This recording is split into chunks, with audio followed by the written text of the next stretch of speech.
What is going on, ladies and gentlemen? Welcome back to another match reaction for Chelsea 2, Russell Martin got Brentford sacked. 1. Yeah, just got sacked And now. Russell Martin apparently is getting sacked during my intro. So that being said, ladies and gents, you already know what to do. Smash up the like. Be sure to subscribe to the channel if you haven't done so already. Be sure to also check out the memberships if you are already a subscriber of Casually FC. And listen, what a time to be alive right now as a Chelsea fan. What a time to be enjoying the Premier League. Arsenal dropped points. Man City capitulated and also dropped points. And last but not least, Liverpool dropped points to Fulham. Barely scrape a draw. We will talk on all this and more, especially the Chelsea game today. A lot to talk about, but you guys already know, as we always do here on the show, we do the short summary of the match, which is starting with pretty much an interesting lineup. Tosin starting instead of Abadiashile, who we found out is had an injury or wasn't available for this match, and Anani, who starts on the left side, where we probably would have expected Neto if he wasn't suspended for this game. Enzo Fernandez in the double pivot and Moises Caicedo. I guess Lavia is out with a knock as well. We'll look at the team news in a bit. And the game started with a very clear tactic to try to cross the ball into the box. I believe in the first half alone, we had 21, 22 crosses into the box for Brentford. We were clearly the dominant side, and it took a bit of effort. It took some time, but around the 43rd minute, Nani Madueke with a brilliant cross finds CUCURELLA, who's making a brilliant run into the box. Great header from him. He gets his flowers. He gets his celebration. Little penguin celebration that he does was funny. But yeah, 43 minutes into the match, Chelsea are ahead 1-0. We go into the second half, more of the same. Dominant performance from Chelsea. Brentford had a few opportunities. Wasn't really testing Sanchez up until the end. And Nicholas Jackson earlier in the second half missing a sitter. Very much.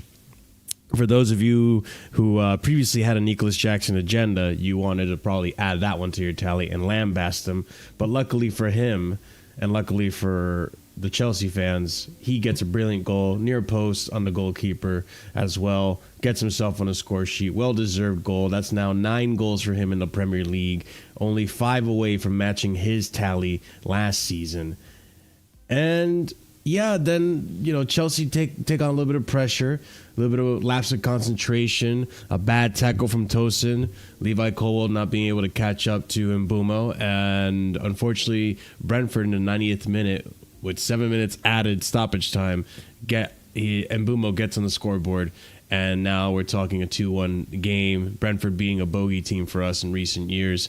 It was a bit of a nail biter, not gonna lie. But fortunately, we managed to stick to our guns and not concede any more goals. And Chelsea end up with a victory, now making it 5 victories in a row in the Premier League for Chelsea. The beginning of what hopefully is a continuous run up until Manchester City. We'll start off with Scott, my man. Talk to me. What's your analysis of the game? Also, let me change this ticker at the bottom. I thought it's a good result. I don't think we're at our best in terms of individual performances, but it's always nice to get the result and to get a win despite that happening. I think we've done that a lot this season. I look at a couple of times, especially in the Conference League, we've done that. Obviously, it's been against worse opposition, but I think there's been a couple of times in the league we've done that as well. And I saw someone tweet this a moment ago, and I completely agree. This is the type of game last season we'd lost. We get nothing out of this game last season if it was the same, kind of performance. But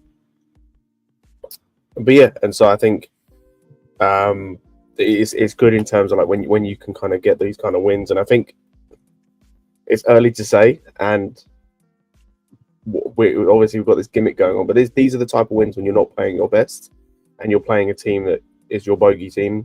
We haven't beaten at home, I think, ever in our history. It's kind of one of those wins that you get when you're, or that champions, that title winners get. But no, I thought overall, like, we did enough. I think the two wingers today were great. Caicedo wasn't great to start the game, but like as the game went on, I thought he became so much better in the game. And CUCURELLA was immense. Stupid red at the end, but was immense the whole game. Colwell immense as well. I think playing as a wide centre back, I think this is a game we saw today. He can do that role. I think when he's got enough competency either in front and or behind / next to him, he can play that role absolutely fine. And Gusto, I thought today was better defensively. Going forward, he was horrible, but defensively, I thought he was great today. He's definitely someone I want to talk about today, but yeah, continue on. Yeah. Sorry. And even Sanchez, by the way, as much like he still made a couple of like errors or things where I was like, you're acting stupid. He had a good game today. I can't really say much about him, to be honest. Yeah, I mean, I think overall a lot of good performances today. A lot of performances I want to bring up, of course, and some that we might need to have uncomfortable discussions about, possibly. But Ahmed, talk to me, my man. Your thoughts on the game today? I feel like in this game in general, I think for the vast majority of it, I think in the first half, we really attacked the game quite well. I thought we were kind of average in the sense that like we were average selves, we're trying to do what we do usually. I just think our issue was that we kind of were missing that final ball. Does that make sense? Like, they were doing a good job against us there, but obviously we managed to get the breakthrough. I think it was a great Madueke cross and an even better header by CUCURELLA. Was able to really sneak in there and get that goal. So credit to CUCURELLA where credit is due. Great goal for him. And I think that's his first Premier League goal for us, right? If I'm not mistaken. No, second. Second, sorry, yeah, second. Yeah, goal. he got one. He got another one recently. I can't remember what game it was. Yeah, seeing that escapes our mind. But big up to him, man. I'm very happy for CUCURELLA in that regard. I think we then tried to push him for the second goal, right? And obviously we had a lot of chances missed. Sancho probably should have shot. We had Madueke, who was being very greedy, you know what I mean? Just trying to shoot, you know what I mean? Maybe if he did a little cheeky pass every now and then, could have got number 2. We had Nicholas Jackson, turning back time to Jackson of 2022, 2023. Of last year. Yeah, there we go. There you go. Listen, Marshall, I like how you said that, the agenda's sharing, but we keep it pushing.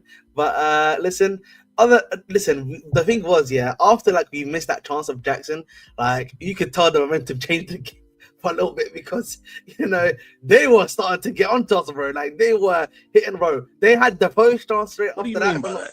They had the post chance, obviously, if you guys remember, and then they had the other chance. If I'm like escapes my mind that they had before that as well. But then obviously we break, great pass to Enzo via Jackson, and the irony about Jackson, is that it's kind of remember of last season where he had a chance before this, where he was in the box by himself. Oh, he had a chance in the box where he was doing his thing and then he trips over the ball in the box. When he's free, I'm pretty sure you guys know this, right? And then the next one's the one where he scores, and it's just like, well, how are you scoring the harder chance, brother? But hey, that's Jackson for you. At the end of the day, that was 2-0. They of course then get like a stupid goal. I think Cole should have done much better because like Cole, I don't think if anyone didn't mention man to him or something like that, but Cole should have known he was keeping on outside the whole time. Like the Brentford. Yeah, I heard that criticism. Like the Brentford player the whole time, was just waiting. He was waiting just to make the pass. Once Mbeumo was like basically neck and neck of him to basically score. Because then essentially Tosin was there, but Tosin obviously is the last man. He can't do anything if he gets passed by. But Cole should have done much better there in his protection, in his protection of his teammates. But end of the day, we get the win, and that's what matters, man. 2-1 and another 3 points. I think we're now on 34 points now, right? We're 34, yes. Yep, good news. That's good news for me because we're 6 points from safety. I mean, that's another positive season for Chelsea. I mean, another season we're gonna be staying in the league. That's what matters the most, man. Road to 40 points. Is that where you're at right now? That's what. Listen, as a Chelsea fan, there's a lot of outside noise that I don't really like right now. So I just stay 3 points at a time. No, you're right. You're right. Because honestly, the conversation we as Chelsea fans should be having is road to 40 points.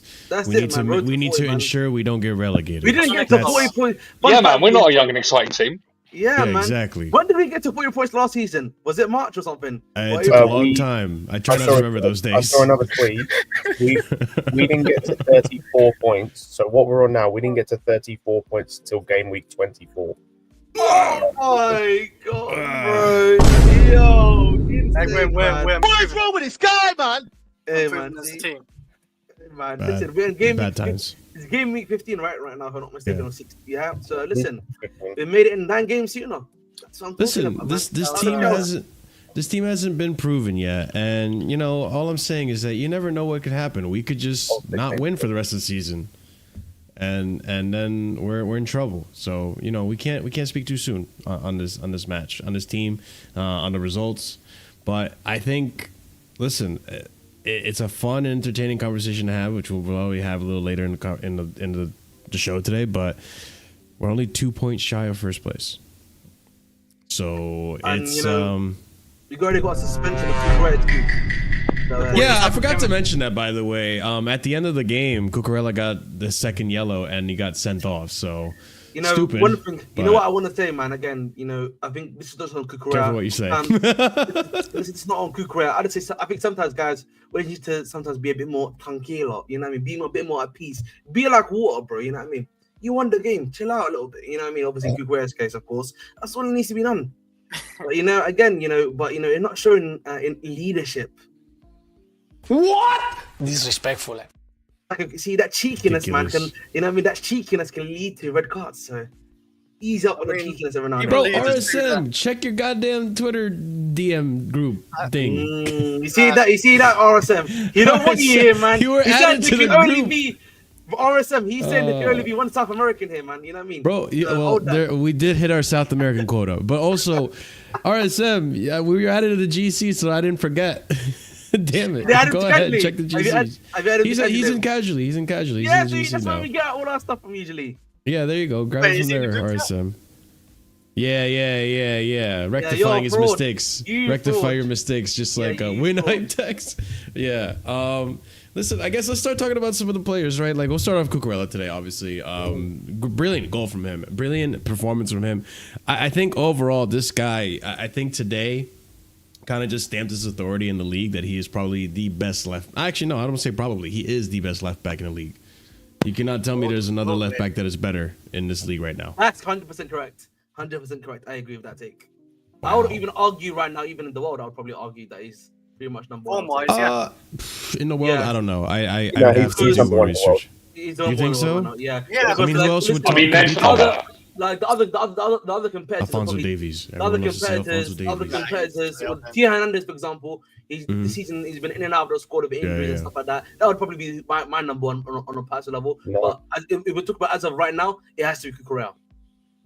I You mean, even saw the Euros as well. He was absolutely killing the Euros. Like he's been in unreal form since start of last Again, year. as I always said, he's actually doing something that I wanted from him, which is he's improving in the attacking third. Just something different, but I've always been something I've really criticized CUCURELLA always- heavily for. The thing is, he's You know always been like, this is where I disagree with people, and I always maintain he's been this level before. He was this level the season before we bought him at Brighton. It's just he was doing it at Brighton, so no one gave a shit. Like, That's this true. is why I was on the CUCURELLA train from early. Like, I even said he was better than Chilwell the season before we bought him. Yeah. I wanted him and was told, nah, Chilwell's the best in the world and all this fucking nonsense and whatever. You were getting injured like that. I knew that like CUCURELLA was this level because he showed it at Brighton. This guy has shown it every season outside of one in terms of like he was. I don't know about Getafe, but I know he was very good. Don't know if he was this level, but he was very good. At Brighton, he was excellent every single season, whether he was playing left centre back, left wing back, wherever. Had one off season with us, and then in that second season, started the season injured, I think, or just out of the team. Came in, played right back, was excellent, and then went left back. Got injured a little bit, but then when he played, was excellent. And then this season is the best left back in the world. Like this is just him. Like this is what he's been. Like the entire time, outside of one season where we were all shit, and he had I his think, outfit wrong. and what I love the most, big up RSM. Did you find it in the GC or did you find it at the WhatsApp? GC, you're Gotta muted do- by the Oh way. yeah, listen, bro. It's just the game hype tags, bro. I forgot. Okay, so you are in the Bro. GC. I just wanted to make RSM, sure. man. Yeah. That's how Big up, I'm talking about Javon. Let me know if you want these the New Yorkers, link. man. These New Yorkers, man. That's what I'm saying. Am I not right? New Am I not right? workers, new worker. He's in Yeah. Newark, New Jersey. Ah, So, New yeah. Yorkers. Yeah, there we go. Newark. Oh, that. It's actually it's pronounced. I'm trying to think. Norwich. What was Newark. CUCURELLA's? Newark. Yes, sir. What were you saying, Chris? I was trying to figure out like what's Cucurella's role today because I felt like he's everywhere. Right wing, DM, in the box. Dude, he was doing was- everything. He he was was doing like, absolutely like, everything. He was left right back. wing. He was left wing. He was He was number he was 10. meant to be Sancho overlap, but I can't lie, reverted yeah, to shift into midfield, bro. He was he cooking. did. Uh-huh. I can't lie. No. The redemption arc is like something like special, like with this guy. Like No. the guys like at the ground recruit him, say we don't want you, Cucurella. They tell him to fuck off just because he's having a bit of a bad time with like. I think he had an issue with his body at that point as well. But He yeah, had Yeah, tonsillitis. I'm really tonsillitis, happy. thank you. Yeah, I'm really happy for Cucurella because like he deserves this. Like all the praise he gets, like he deserves Yes. it. Like even like pundits will like slate him as well. Like Gary Neville, like in Yeah, Euros. Gary Neville was the one. You can't he's win a gonna be- Euros he's or whatever yeah. with He's got the whole left frame back back. like him. Yeah, Like- you Yeah. never can hold that, bro. I Yeah. hope all the praise is just as loud, you know, all the disrespect. Billion-pound bottle jobs, but we could talk about other billion-pound bottle jobs that are in Chelsea right now. I could talk about a team. I could talk about a team that won against City, but didn't move in the table, bottom half of the table. Interesting combos we could have with Gary Neville. bro, that's crazy. Yo. They got a W and they're still 12th, bro. Bro, that was us last season. We No, win dude, and I'm we're still telling you- being 10th. By the end of January, we will Oh be my having God. conversations about how this season is their season. Like our last season is what they're experiencing right now. I would say it's a continuation of their last season because their last season was pretty bad too. They were up and down. Like they barely got they got 8th place last season, We got right? Europa, yeah. Yeah, they just barely scraped it. So I mean, they aren't having a good season, and they aren't having a continuation. Well, they are having basically a continuation, a downward continuation of last season. Oh my God, what the hell on it? Anyways, so with Cucurella though, one of the things I really enjoy about seeing this form of seeing this Cucurella is the fact that it's not even like he's performing like outstanding performances. Like it's not like he's winning us games and stuff like that. It's the fact that he's just so consistent, and I never have to worry about the left back side when he's in the pitch.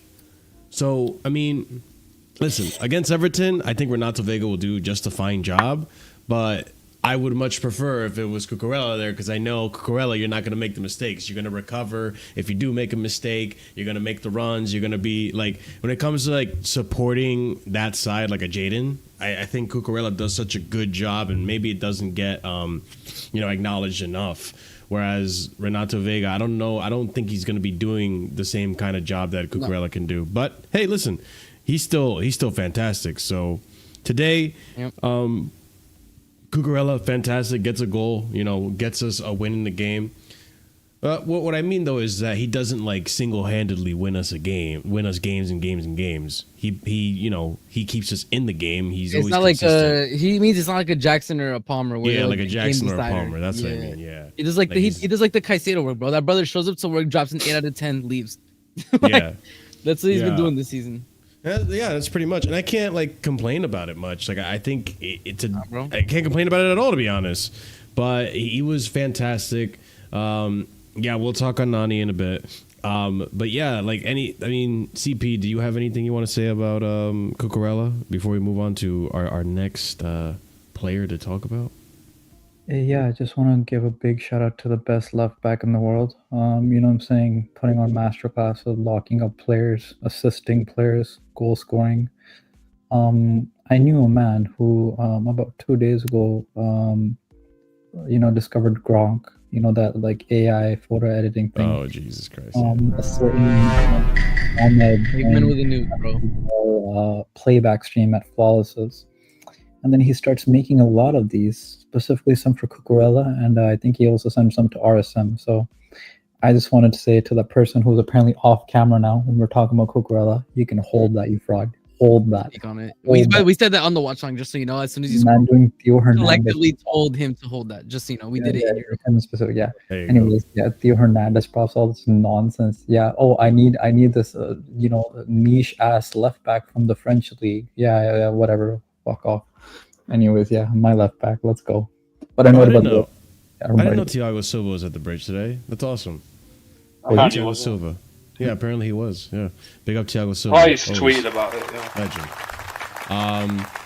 But another thing on Cucurella too is that It is. I am curious what the hell exactly happened at the end where That's all what he happened. got If it. you want to know, Yeah, go for it. he basically like they were like everybody was like doing the handshakes and stuff, and CUCURELLA and some other guy I didn't see who it was on the Brentford side, but they kind of like posted up like aggressive, like all that stuff. They kind of got two in each other's faces, like literally within inches of the ref, so they both got a yellow. But CUCURELLA was wow. already on a yellow, so then he got hit with the red. Damn. All right. Well, that's just Like stupid. the Premier League already said it was like aggressive posturing or like aggressiveness or whatever. That's why he got the second yellow. Yeah, and it's frustrating because at the end of the game, you can tell Brentford are really trying to get under our players' skins. Like they were really trying to cause a second yellow, cause a player to get sent off. Cucurella was being picked on a bit towards the end, so I mean they got what they wanted, but it was a little too late by that point. I guess another player I want to speak on today is Levi Colwell. Man, that guy had a fantastic game today. Outside of potentially, that last goal, Bar which not I'm gonna looking look over for. his shoulder, yeah. Like bar the end, Yeah. it was top. Yeah, I don't I even think. blame that goal on him, I'll be honest. Yeah, I mean, Tosin had a horrible tackle, like roll every time tackle. But that's one of the situations where Yeah. I will say like that's where Fofana or Cucurella like in that like left back position, like in that area, just does better because of the pace that they have versus Cole. Like when by the time he notices that he got beat on the other side that he wasn't looking at, he doesn't have the pace to get there. That's why Tosin had to make that last stick tackle, but he's just not that great at it, so it didn't work out. But yeah, The thing It is, he was didn't just- even need to make that challenge. That's what's dumb. Exactly. Like, if he stays on his feet, he catches him. Like, does Yeah. he? I haven't actually watched got it. I haven't I watched think it he back yet. catches him, or at least I think he can like do something in that situation. But he goes in for a challenge, gets nothing, doesn't get bored. Like, if you're going to make that challenge, take the man out. If you're going to make that challenge, you have to at least take the Would man that have out. been? Would that have been a red? Oh, it would have been, yeah, but we conceded anyway. Yeah. Yeah, I'm just asking. So I mean, But that's what I'm saying. it- If you're gonna make that challenge, like, yeah. you have to take man or ball. Is the and you red miss. worse than the clean sheet? I mean, Ideally, in an ideal world, he doesn't make that challenge and he just stays on his feet and tries to catch him. But the fact that you Yeah. dive into that challenge, you have to take something. Doesn't matter what it is, you have to take. So I mean, the play starts off with 3-man on Caicedo here, so inevitably he will lose it. And then the threaded pass here to Mbumo. Unfortunately, Colwell doesn't really read it well, or doesn't position himself in a place where he can get the ball. But yeah, like I agree with Scott on this. Like Tosin doesn't really need to tackle this. Like you could just Yeah, you're right. keep Now that running I'm looking at it, and yeah, bro, he did not just cut off. Just be next to him. That's it. Yeah, I mean, obviously, he intentionally went for the ball, but he just missed it completely. If he doesn't slide there, he's got enough. It's like Go ahead. He's got enough forward momentum. If he doesn't slide there, he's got enough forward momentum to get goal side. I'm yeah, convinced. that's true. That's true. Yeah. Yeah, or at least like, Oh, because I don't know. I know Mbumo's fast, but I mean maybe Tosin could have caught up and maybe did a tackle from the back, instead of missing this the way he did. And obviously Mbumo gets clear. I'm not gonna put much onus on Sanchez I here. tried It's a for that. 1v1. You tried. I think he did get a glove on it, but it still went in. good finish. I'm trying to see if I Red can was a find good it. finisher, bro. It is. Yeah, and Boom was a good finisher as well too. It's like let's not. Nothing Plus, like I think Sanchez had a save like this earlier in the game, another 1v1 with It was another offside, player. I think. yeah, it's a good save. Oh but it's yeah, not- yeah, it was offside. It was offside. Yeah. But it was a few minutes before this. I But mean, yeah, it's still a good Tosin. save. So yeah, but regardless, like outside of this, Levi Colwell I think had a fantastic performance. He was like on it for most of it. It's a damn shame that maybe he's not paying attention to Mbumo and trying to be catch him offside. But it is what it is. I did want a clean sheet out of it, but speaking on Tosin, I thought today, outside of this error here and then the error earlier where he kind of falls asleep on the ball. I think he accidentally passed it. He passed it to a Brentford player and then it went out for a throw in. We got a little lucky there. Outside of those two plays, though, I don't think he was really like terrible at all. If anything, I feel like part of the reason Tosin played. Oh, actually, I don't know, because in my head I'm thinking we know why Tosin played though. They already told us. Badiashile wasn't in the squad. He has a hamstring knock, so like. I mean, I don't really know about Badiashile playing right side centre back sometimes. I mean, then again, today he didn't have to do much on the ball, so He didn't, Well, we didn't have any well, choice this game because there was an injury. What I yeah. was gonna say though is because I feel like if you really wanted to, you could have started Axel Disasi. But what I'm thinking in my head is Oh God, it was no. part of those selection choice because I don't know if you guys noticed it, but yeah, 21 crosses in the first half or something like that. It was crazy. Obviously the tactic today was to cross the ball into the box, But it wasn't and- crossing from like near the corner flag. It was like to the left or right, just outside the box, like in the Yeah, area. it was in these It was areas. Yeah. Yeah. So it was crossing from these areas where we saw Malo Gusto and Cucurella all the time. Jaden and Nani would go on the. Palmer, when he was on the way. left in the beginning of the first half, he was. Yeah, Palmer too. Yeah, and but like outside of that, like I don't think Tosin had a terrible game. I just don't think he was like outstanding like Levi. Like Levi had like good tackles, good blocks, and stuff like that. In terms of like leadership, that's probably why you want to bring in Tosin or why you want to have Tosin in. I mean, I don't know. I mean, Scott, you thought he had a bad game, right? I thought he's just an average player. Like, Yes. Okay, I think it was an average performance. Yeah. he like my whole thing with Tosin from the start, and it happened yet again today, is like, bro, we brought this guy in to have no real purpose in the squad. Like, he doesn't do anything to this squad. Like, for example, right, I'm not going to sit here and say that Trevor Challow is an amazing centre back. He's better than Tosin. He's better than Tosin. He offers more than Tosin. At the very worst, he's not worse. Like, at worst, they're the same level. So you haven't come in and changed anything. You haven't raised the floor. You haven't raised the ceiling. You're just there. They just wanted the. I'm gonna be real with you. I think they brought him in because I thought they were gonna be. I think they believed they were gonna be able to move on like a sale for Chalba and Disasi, and so they brought him in as just like extra cover, and he was free. So it didn't No, really but I cost much. understand that. Okay, let's Chelsea say both of those happen though. He's still fourth choice centre back in that position because Badiashile's taken over his position in the pecking order. Yeah. So he's just here. Like, That's what I'm saying. He's just there to fill up numbers, especially for the. yeah, cover. that's all it is. And at the end of the day, I'll be so honest.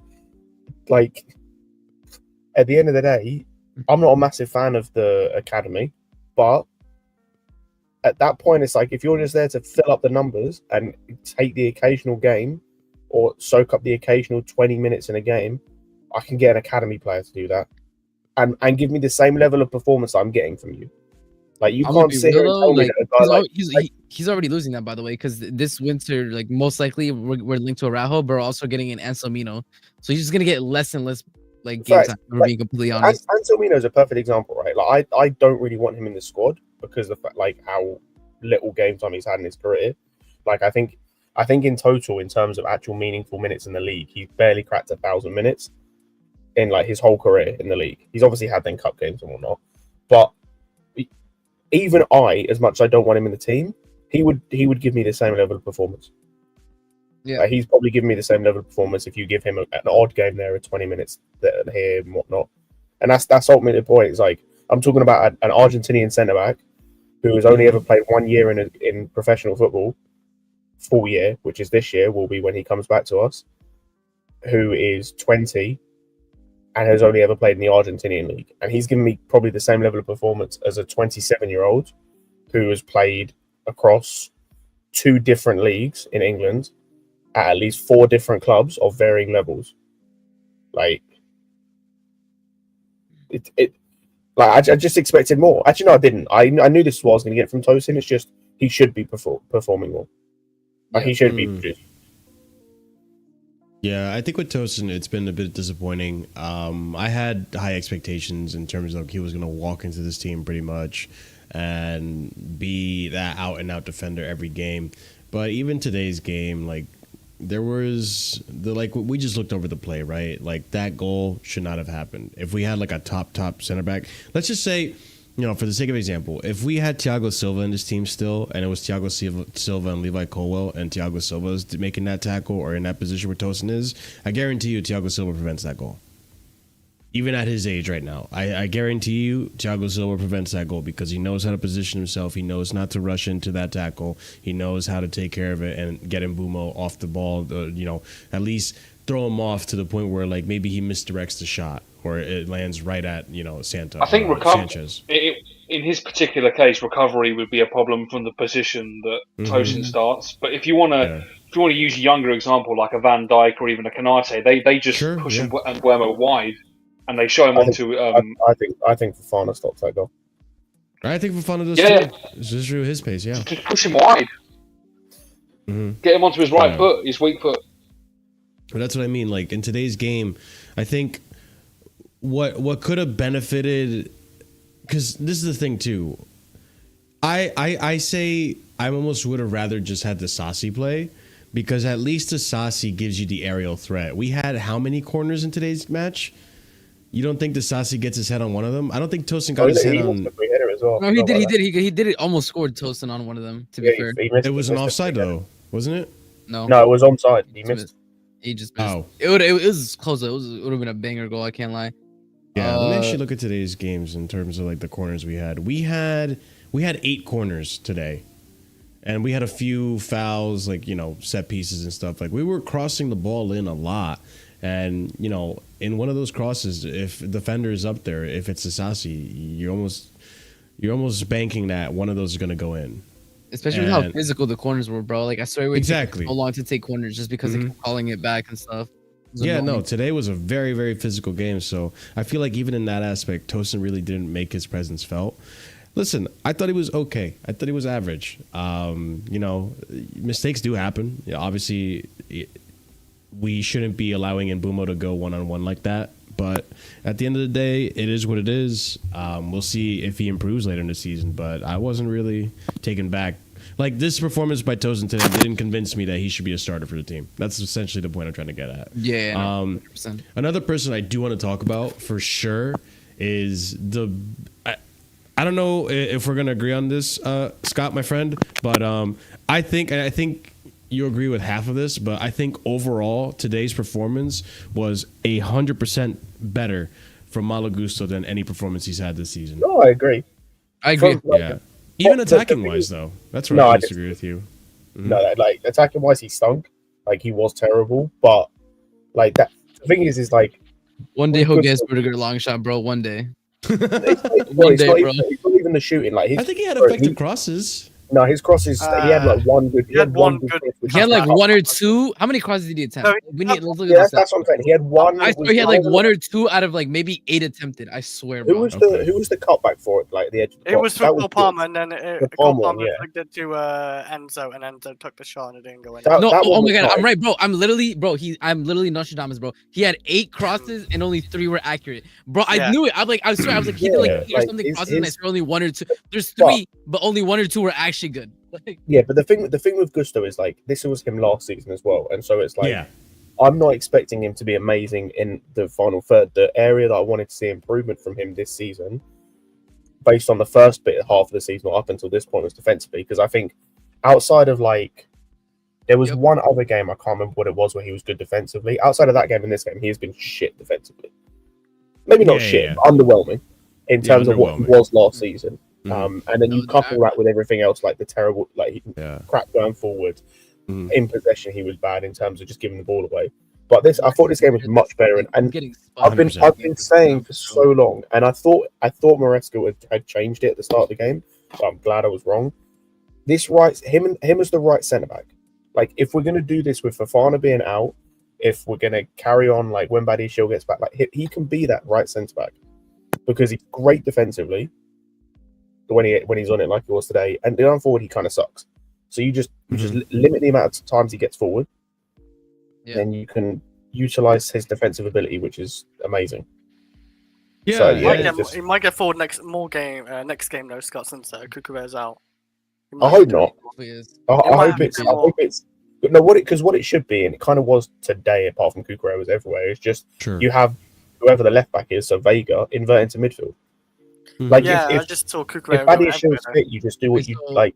Put Badiashile left centre back, including Badiashile. We also have Lavia back. FYI, we also have Lavia back, and we know Everton's gonna do the most demonic low block we've seen this entire season.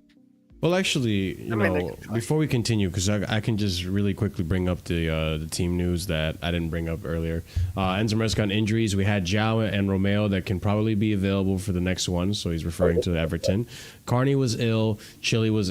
Why even bring up Chile? Carney and Chile were ill. Pedro was suspended. Then we have Reese and Wes injured. Unfortunately, Benoit felt something. This is the situation. And Misha. So... we have Misha out with some injury, Benoit with an injury, and then João Romeo should be back for the next game. Because I was wondering where the hell Felix was. He wasn't even on the bench. Let's see. There's another one. This is the thing. He felt something. You know, when he had to go to Astana, bro. I get him. It's fine. I know the game. Like, no, bro. I see the game. No, I have my doubts. I think he's actually ill or something. Nah, I'm messing. I know. But in terms of like Gusto today, even attacking wise, I thought he was decent. I didn't think he had like, you know, A bad one. like you need to score off of that cross, like, you know, kind of stuff, like robbed of an assist. Like there was that one play where, what was it? Was that the one that you were just talking about, Chris, where Gusto makes the run? Cole Palmer. Where Gusto makes the run and Cole Palmer just kind of like Flicked it to Enzo. flicked it to him, and then I think it was a breakaway. that was a good it wasn't a counter attack. That's probably his best attacking play today. Is when he ran forward and gave it could have been a goal as well. But this is the thing, right? With Malo Gusto, we're always saying in these attacking positions, bro, just keep it simple. Like keep it simple, because you know you're trying to be a number 10, you're trying to make shots and do all this crazy shit that Enzo does, but let Enzo do that. So he for the can goal, sometimes take some shots. It's weird seeing Gusto take a lot. Even of shots. today, he took some shots, but like, to be honest, though, it was kind of merited considering like Brentford were playing like a low block at times. Actually, most of the time they were playing a low block. They would have a lot of people behind the ball and then try to get us on a counter attack or something. They were still defensively. Yeah, they was defending for their lives at 1-0 down. Like they weren't really trying to push Look up at how forward. many 1, 2, 3, 4, 5, 6, Yeah, no. 7, When there's 8, 0-0, they was just. Bro, when it was 0-0, bro, it was just lines, two distinct lines, like they were so compact, bro.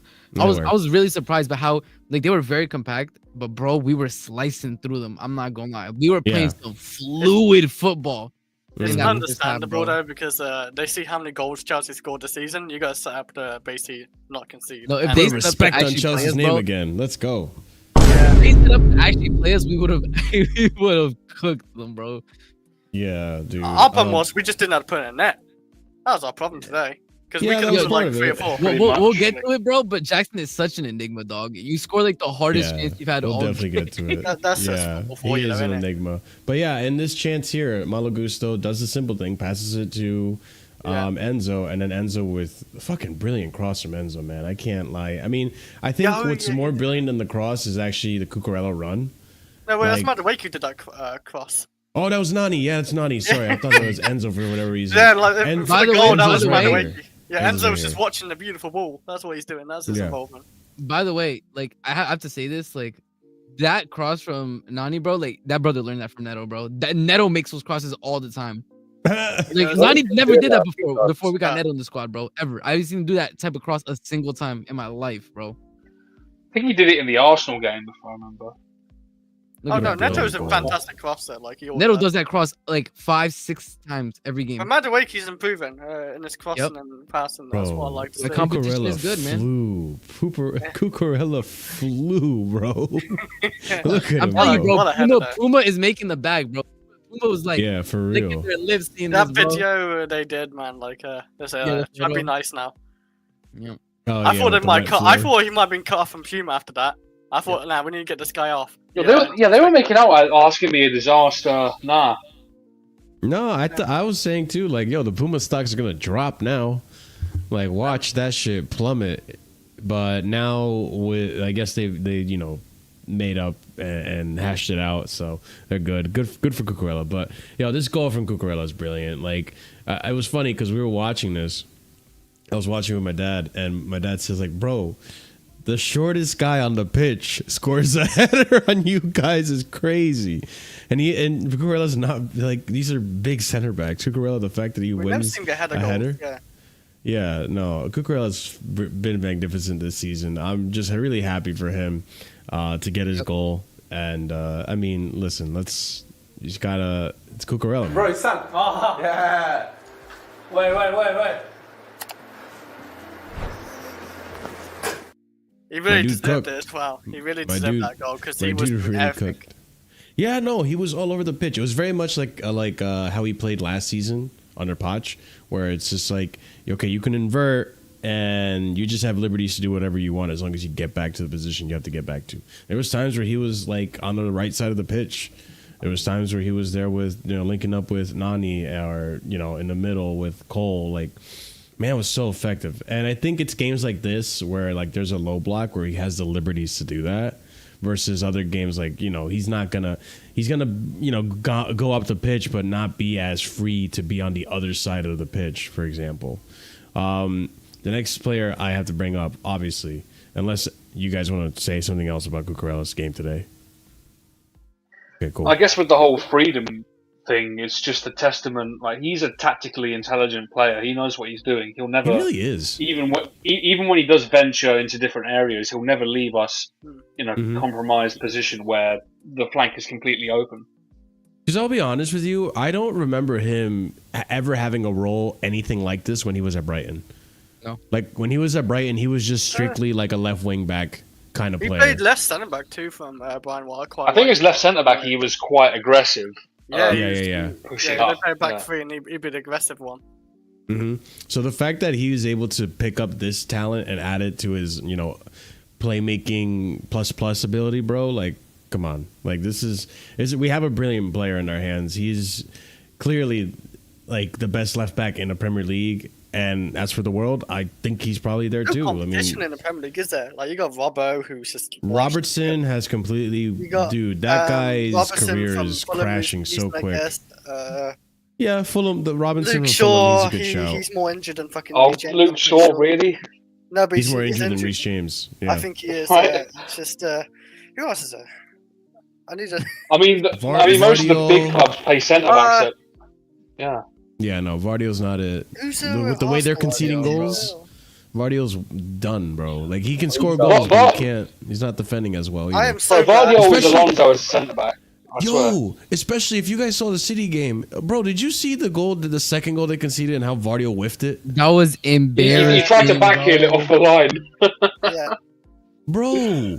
Like, come just, like, on, keep that's it your left simple. back? Nah, bro. He was centre back. Nah, Right. My left back is clear. My left back clears that off the line, bro. And he Yeah, was a right. center back, I think a lot right? of players But know how it's- to clear it. yeah, to be honest, yeah. But yeah, no, there's not really much other like in terms of left backs that I can say can compete with Cucurella You know, the way I'm he's glad we playing right didn't now. sell. If we sold that guy, I mean, and he did, like, I mean, Oh my that would god, hurt. bro. That would hurt. I guess on his day, 8 Nuri, but Wolves are terrible Oh yeah, right now. So yeah, he Ain't is no good. way he got sent off today. The only left Yeah, back yes, in the I'm league- saying- Not well. only that, hold up. Not only that, bro. 8 in the game against us, bro. That brother was stripping. Like, against Madueke, please have some He's respect. good going forward though. Cuckoo pocketed only- soccer. Come on, bro. Like, there's I'll be real. levels. The only left back this season that can even have a conversation, could even sit anywhere near the same table as Cucurella is Lewis Hall. Outside of that, there's no one Yes. else. Chelsea Academy. I He's the said only this, other I said this one day we were gonna have a conversation about Cobb and fullbacks. Anyways, that's for another day though. Yeah. He's not even a fullback. He's a midfielder that got converted. Yeah, you Mhm. are right. He was a midfielder. He's very quick Yeah. too. Yeah, only Robinson and Lewis Hall are ones that Oh, yeah, can have what about that Robinson? conversation. Yeah, I said Robson. Yeah. Like, he's Yeah, you know, both of them are the only ones that can have a conversation with Cucurella. The rest of them, and even then, like, conversation we know who Cucurella's comes better. second and third. Yeah, exactly. Cucurella. That's the conversation. That's the conversation. Cucurella's like the goat, and Yeah. who can fight out for second. hmm But yeah, I mean, that being said, Cucurella was phenomenal today. Good for him. We got to talk on Caicedo, man. This guy, game after game after game after game after game, just absolutely bossing the midfield. And remember what I said like last time when we saw him at right back for, what was it, the Villa game? When we saw him at right back for the Villa game, I liked last that game position. Spurs.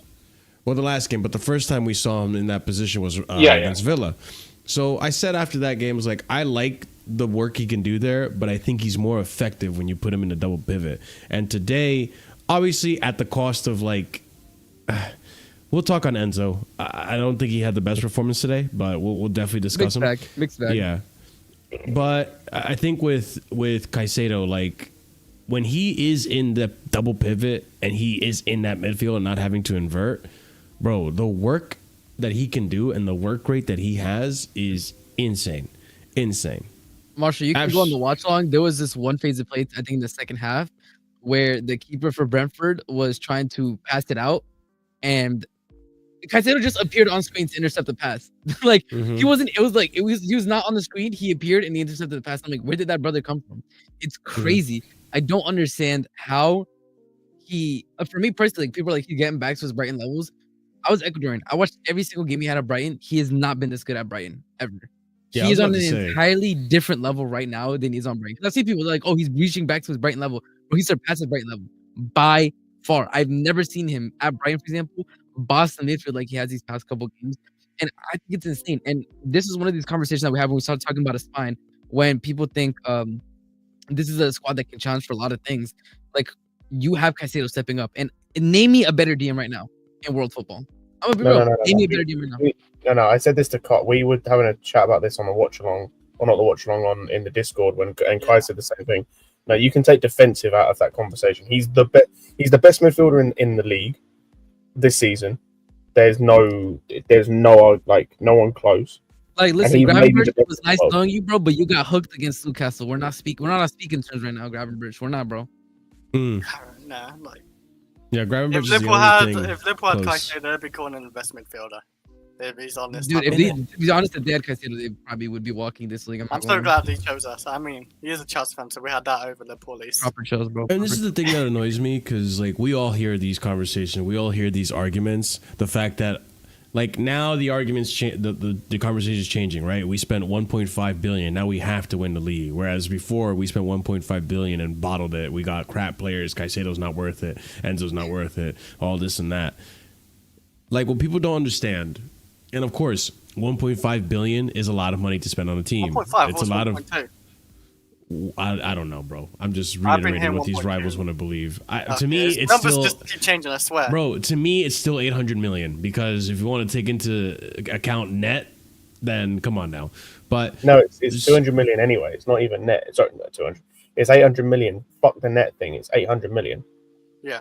Yeah, because the rest of that stuff is add-ons and amortization, all that fucking BS that people don't like to take into account. But hey, it is what it is. We're probably going to hit those add-ons at this rate because of how we're performing. I mean, Sancho's reaching his add-ons, so we're getting top 4. Yeah, for sure. But even then, like... actually, unless he stays here, well, we'll win the Premier League. Leave Mudryk alone, dog. No, wait, hang on. Goddamn. Actually, if he just ride the team when we win the Premier League... we are getting add-ons. This is the Ballon d'Or one. He ain't reaching that one. He's not reaching that add-on. Chill, bro. Believe in Mudryk, bro. Not the separate like individual award. He's not getting that. But with the team, what rivals neglect to understand is the fact that whatever number you want to put up there, it's an investment. It wasn't meant to be an immediate result. And you could tell based on the recruitment. Like, you see Cole Palmer, how old he was when we bought him. We see Jackson, how old he was when we brought him. Even Caicedo. How old was Caicedo when we purchased him? What, 20, 21? 21. That's fucking young. That's a young player, and we signed him on a long-term contract. So talk to me about 1.5 billion spent when the contracts are up. Let's look at let's see if it was actually worth 1.5 billion now. If we look at the team and how they perform in the next 8 years. Like, if we keep up at this rate and we actually do what is supposed to be planned and be dominant team for years to come, right? Because that was the quote, right? They want to build a team that dominates the league for years to come, or some shit like that, right? Yeah.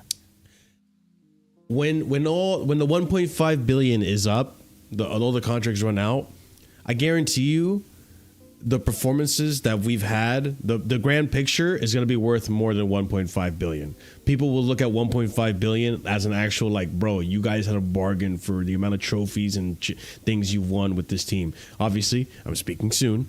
We'll see what happens. We have to get it across the line first. But you look at this team and you can't sit here and tell me, like, bro, this team's not talented. This team can't do it. This team can't win anything. Like, Nah, we needed a proper coach. We said this last season. We saw the terrorism that Pochettino brought to this damn Stamford Bridge, and now we're seeing like actual proper football, actually getting results across, winning ugly, like Scott said earlier, like stuff like that, which is like, you know, shit you do when you're gonna, you know, win the league. But you know, we won't speak on that because we're still on road to 40 points. We're still on road to 40 points. So listen, listen. Not only are we road to 40 points, listen, our relegation rival Southampton dropped points, bro. The relegation rivals, bro. Southampton dropped points, bro.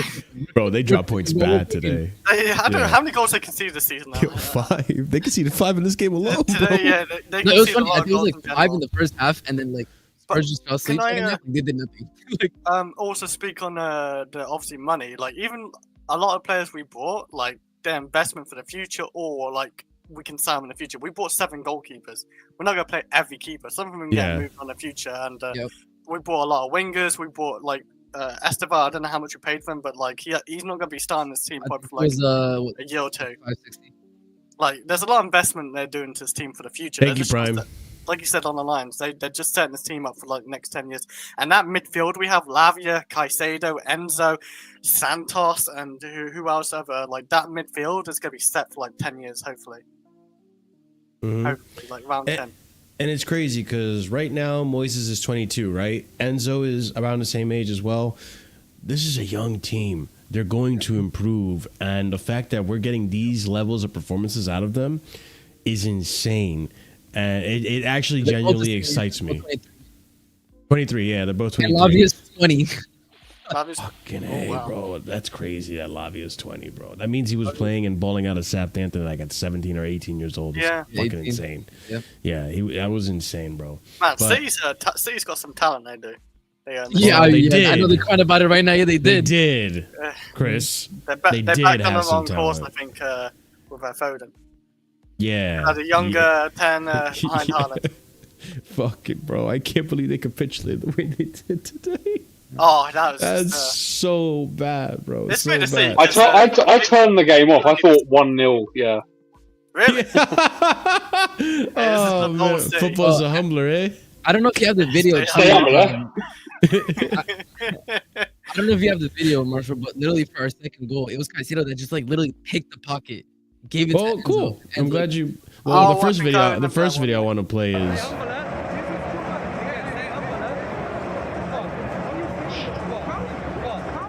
You know how bad this getting, Marshall, by the way? Can I say that's You know how bad it's getting bad.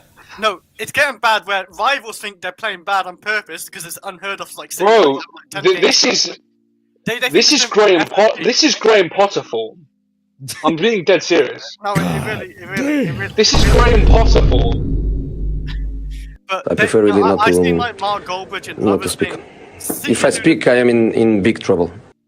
City are doing this on purpose so they don't get charged or something like that. They're saying, like, feel pity first. It's a masterclass from City, they're saying. Bro, they're honestly, they're in a top 4 race. City are out of the title They're race. going to ban Man United. They're going to be... Yeah, they're in 5th. It's insane, bro. This is I wonder when the stats gonna come out. How long has it been since like we reached like December and like City are just out of the top 4 or top 5? Bro, they have a shot of not ending top 5. Like even. No, actually, I do remember like in 2020 they were like 9th, but then they had like a mad comeback. Like, yeah, that was a weird season anyway. That was a lockdown season. Yeah, but bro, look at this play, bro. Look at this play. Caicedo picked that brother's pocket, bro. He stole his ID, his security, his passport, his computer, bro. His nasty work. Huh? Bro, real quick, I just realized something, boys. For those of you guys that did a Premier League prediction, all of our Premier League predictions are going to be so wrong. Because none of us predicted Nottingham Forest to be 4th of Man City. I never in my life thought I would say that. That's insane. Also, who put Wolves down to be relegated, bro? Like, bro, right? Actually, maybe Andrew. I think a couple of people did. But still, I feel like I put Nottingham Forest. Jesus Christ, yo, 14th, 13th, and 12th. West Ham, Man United, Newcastle in that order. That's crazy. Put Man United. I don't think I even put Man United top 8. That's crazy. But anyways, back to the actual game. So yeah, Moises Caicedo, bro. Like RSM said, just ran the pockets, picked it off. Yeah. Enzo was, and that's the thing I like about That's assault. Caicedo knows Enzo and how he's going to play and where he's going to be. He already knew where Enzo was way before, like he knew he was going to pass it to him before he even picked up his head and saw him. And Jackson making a brilliant run here, obviously. He's got the pace to do it. Goes 1v1. And this is a difficult goal. I did it, bro. This is a difficult goal. I couldn't believe this actually went in. 6 yards away. Bro, like what the fuck, dude? He almost scored it outside the box. His ball striking ability has got so much better this season. Definitely. Yes. Oh, dude! Even the first goal on the first shot on target that we had, where he's on this end of the pitch, and he like gets behind the defender and he hits it on a volley and it goes near post. Bro, I thought that was a brilliant shot from him as well. Like I was so impressed with how well his shot, like the first shot on target that we had for today's game was the Jackson one, right? I was so impressed with how good Jackson's gotten at shooting as a shooting ability. Like there was another one earlier as well where he shot it outside the box, which I'm like, Jackson never shoots outside the box. This is good to see. Like I like seeing him now shoot from multiple places. And I always said this, like if you're a striker, bro, shoot the damn ball. Like that's your job. Shoot the damn ball. That's one thing that's frustrated me so much about Timo Werner was like, bro, you don't fucking shoot. Like it was just frustrating. But yeah, this finish from him was phenomenal. Like to have the confidence to go near post on the keeper and slot it like that. Yeah, he had other sitters earlier in the game, and I think if he didn't score this goal, because he got substituted shortly after he scored this, I think if he didn't score this goal, we were going to start having the Nicholas Jackson isn't good enough conversations from all haters on the fan base and shit. I think today he had a good performance as well, too. Like, I don't think he was that bad at all. Like, I think he got involved in the game, which is what we want him to do. Just, needs to put away some of the other chances that are a little easier and not have to do all the hard work to get a chance like this. But, bro, he's been so brilliant today, and I'm happy for him, and I'm happy that everyone in the team was happy for him, too. Like, the celebration was mad, Oh, did you see CUCURELLA? No, not CUCURELLA. Gusto. I think he did like a power bomb, like on him. Yeah, what's Gusto in this? What? I can't. It's he just drops on him. He does drop on him. He does a little cannonball. I saw it everywhere on Twitter, man. That was crazy. No, it's a great celebration. The team is so unified, which I love to see as well. Like everyone's just really happy for one another. Where we didn't have that last season, but I mean, how can you have that when you're like fighting relegation or? We're in 10th position the whole fucking time. It's gonna be miserable and depressing. It rubs off on the home support as well, Mm-hmm. No, what'd you guys think of Jackson's performance today, man? Like you say, I thought he still had a good performance, but I think it could have been close to still a bad performance because the one chance here, for example, where Cole Palmer threw balled him and he just flopped to the ground like old Jackson, and that open goal chance he should have buried. And if we drew that 1-1, people could be frustrated with Jackson. But if you have like talks like, oh, he's not good enough for Chelsea, I mean, just shut up about one because he's been pretty good for most of the season. And he's been a lot more clinical. His striking ability is a lot better. He's improved what people have been begging him to do. And today, I was a little bit worried if he didn't score today, his confidence might drop. But I'm glad he got the goal. He still deserved the goal. He made good movement, good runs. He tried again, obviously, with the third chance he had, and he got it in. So, he still had a somewhat solid performance. It's like that like meme of like, you don't score and then you come out of it when you score, like with a better rating. But I'm happy with him. He still did his job in a sense. He got a goal and we won it 2-1. So his goal was still an important goal to Chelsea. Mm-hmm. Oliver, did you want to add to that? Yeah, I can do. He had a bit of. I thought he had quite a difficult game today. I mean, this isn't really a criticism of him. This is more of a praise to Brentford and just how they really marked out the middle and left very little space between the lines. It wasn't just Jackson struggling with that. It was, Cole Palmer and Enzo Fernandez as well. I thought all three of them weren't very involved in the game, and it was very much one of those ones where the ball stayed out wide a lot of the time, and that's where you get the crossing. And we all know that Jackson, he can head the ball, but when you're playing against a back three with like 4 centre backs that are like 6'4". You know, it's going to be difficult, but that's true. Yeah. He had his moments. I mean, I do remember he was involved in the build up for the Sancho chance where he didn't shoot. He was involved in that, and then he gets his goal today. You know, I know your thing last season with him was taking the extra touches. Last season, he takes an extra touch and the goalkeeper closes him. But, you know, just had that killer edge today. Took the shot with confidence. So, you know, it just shows how much he's grown. And, you know, we've been singing his praises all season. And, you know, long may it continue, to be honest. He's on, 9-10 goals now and, 4 assists in the Premier League? And I think 9, yeah. Yeah. He's having a killer season there. I think the way he's going is 20. And just like with Cole Palmer, where everyone's comparing him to other players and saying all competitions, when Jackson's only playing in the Premier League, just like Palmer is, whereas these other guys are playing Champions League and whatnot. You can't expect to have more GA in games you don't play in. Like if it's another competition. Exactly. So you know, you just got to take that context into consideration. It's stupid that people doing that. No, for sure. Another thing too is this. I wanted to bring this up. So non-penalty goals since 2023-2024 for the Premier League. Nicholas Jackson has more non-penalty goals than Mo Salah. Yeah, like the guy said, imagine he took penalty. I know, obviously, he's not going to take penalties because Cole Palmer never misses. So you don't change what's not broken. But if he did take penalties, he'd score more goals for sure. But what he does in open play, he gets enough goals for my liking. By the looks of it, he's going to do. Bro, if he took penalties, we would have a completely different conversation about Nicholas Jackson. I don't think Nicholas Jackson, because he's still a really good player. But here's the thing, though, Chris. If Nicholas Jackson took penalties, he would easily have gotten 20-plus goals last season. Yeah, as long as he didn't miss them. In the Premier League alone. When I say last season, he might have missed a couple because Jackson was still trying to get into it. Like, it had been a bit harsh. Yeah, I think it depends, yeah. But I'm not saying he would have missed every single penalty, right? If we gave it to him every single time. But, it doesn't matter. Like, he can score as many goals as he wants. If Cole Palmer's not on, I think he should be the second penalty choice taker since he's a striker.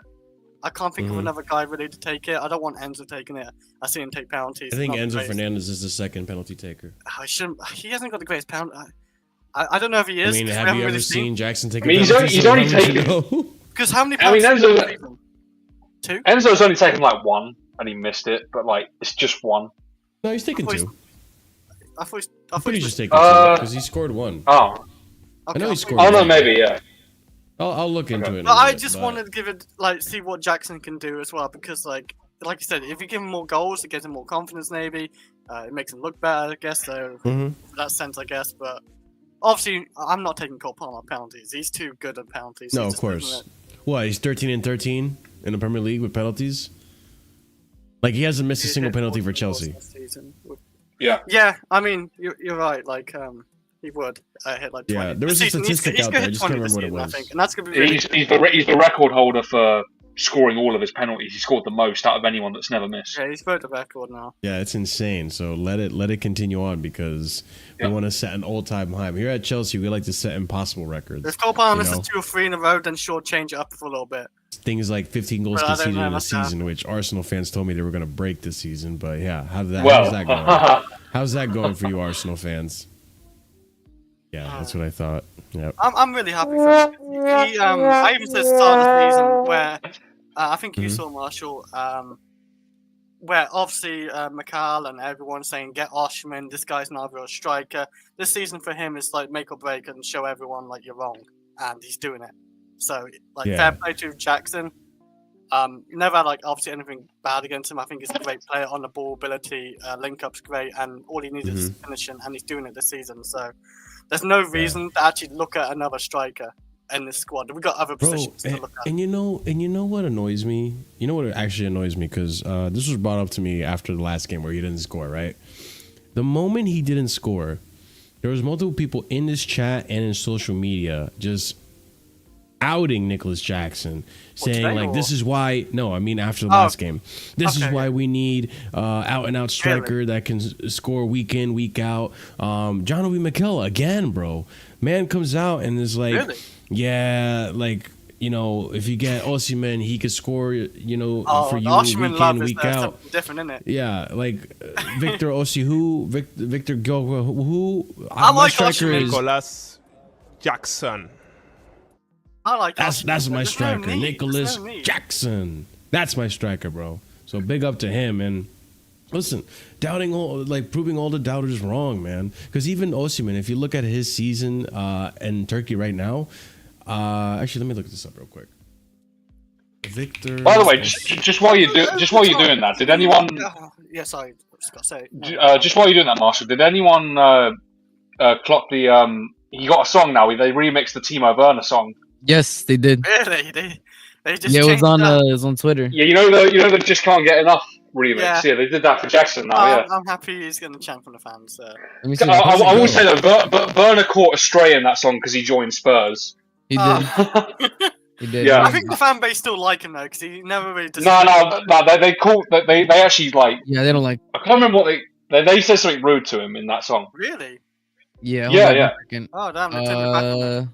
Get it up, yeah. I'm putting in the private chat here. This should be it. I think Okay, that's what you're talking found- about. I Let me know if found- I'm wrong, but I think this is what found you're the talking about. stats. Well, Osimhen this season has scored. Well, at least if you're talking about like the Super League, he scored 7 goals. He's played 9 games, started 8. It's not bad, obviously. So And my point in bringing this up is that apparently Victor Osimhen is supposed to be a striker that can score for you week in and week out. Well, explain to me how this is week in and week out then. Because if I'm looking at this correctly, he didn't score game week 14. He didn't score game week 13. So he also didn't score game week 6. Also didn't score game week 5. So like, what are we talking about? So he doesn't score in every game he plays. Yeah, why is this illusion that, you know, John Obi Mikel coming out and saying, "Oh, Victor Osimhen is the guy that will score for you week in and week out"? If you can't cut it in the Turkish league, scoring week in and week out, what makes you think he's going to score week in and week out in the Premier League? So no one scores week in and week out. Let's be genuine. So that's why when you come out with criticism on Nicholas Jackson, bro, look at your boy. Look at your boy and tell me if your boy is going to do better than Nicholas Jackson. Speak on it, bro. I think be a striker. Downplaying one to praise another, you're just doing what Mikel's doing, which just looks a bit wild. I'm just pointing out how John Obi Mikel is being a hypocrite. Yep. He's pointing out the double standard. That's it. Bro. Let me finish speaking, Marshall. I said this back against with the Palace game, and Jackson had already scored the opening goal, and they were criticizing him because he missed a chance near the end of the game, and people kept saying Osimhen would have scored. This comparing player one to another, like, why does it make a difference? I said from last season that Jackson is good enough, and if we don't get an Osimhen, if we don't get an upgrade, or what is perceived as an upgrade, Jackson can prove to be that upgrade, and he's proving that this season. Any other strikers we want to compare him to, Osimhen, Gyökeres, Haaland, Isaac, whatever, they're not performing as good as him currently right now. Maybe Gyökeres is based on his crazy numbers, but even still, I wouldn't trade him for Jackson right now. Jackson is performing to be the guy. And I think his problem today until he scored and the last game against Spurs is he was trying too much. I said this on the watch along on Ahmed's channel, RSM was there, that Jackson is just trying too much, trying too hard to score, which he shouldn't be. He shouldn't be in his head. He's already proven so far that he is one of the best out there. Just play your natural game and the goals will continue to flood. I think Jackson overall had a good game. Probably a poorish first half, but overall still had a good game. He's been brilliant all season. He's got the best conversion rate in the Prem so far, I'm pretty sure. And he also has the most non-penalty goals. So, and the reason why we have to look at non-penalty goals is because he doesn't take any pens for us. I said this last season, remember, at the end of last season. But 14 goals in the Prem, if the guy took pens, he'd hit 20. And then all of a sudden, people would look at him different as a 20-goal-a-season striker. Because he didn't take pens, Chelsea were shit, and he had a few bad misses, or a few sitters, let me say. And because Chelsea fans don't defend their players when they're playing well, all of a sudden, it gives rivals license to say Jackson is shit. And I have to hear nonsense like Højlund is better than Jackson, I have to hear Xerxes better than Jackson. I have to hear Diaz. Bro, you remember the Nunez conversations, bro? This is the stuff I need to listen to because Chelsea fans won't defend when their players are actually playing well. But if Jackson got 20 goals last season with the Pens, all of a sudden he's the best out there. No, actually just watch him with your eyes, people. Watch him with your eyes. He's a quality striker. The only thing he's missing currently is his aerial threat. And I don't know, like he's a tall guy, so that could possibly improve with time. Like we could be, by this time next season, we could be looking at him at being a complete striker.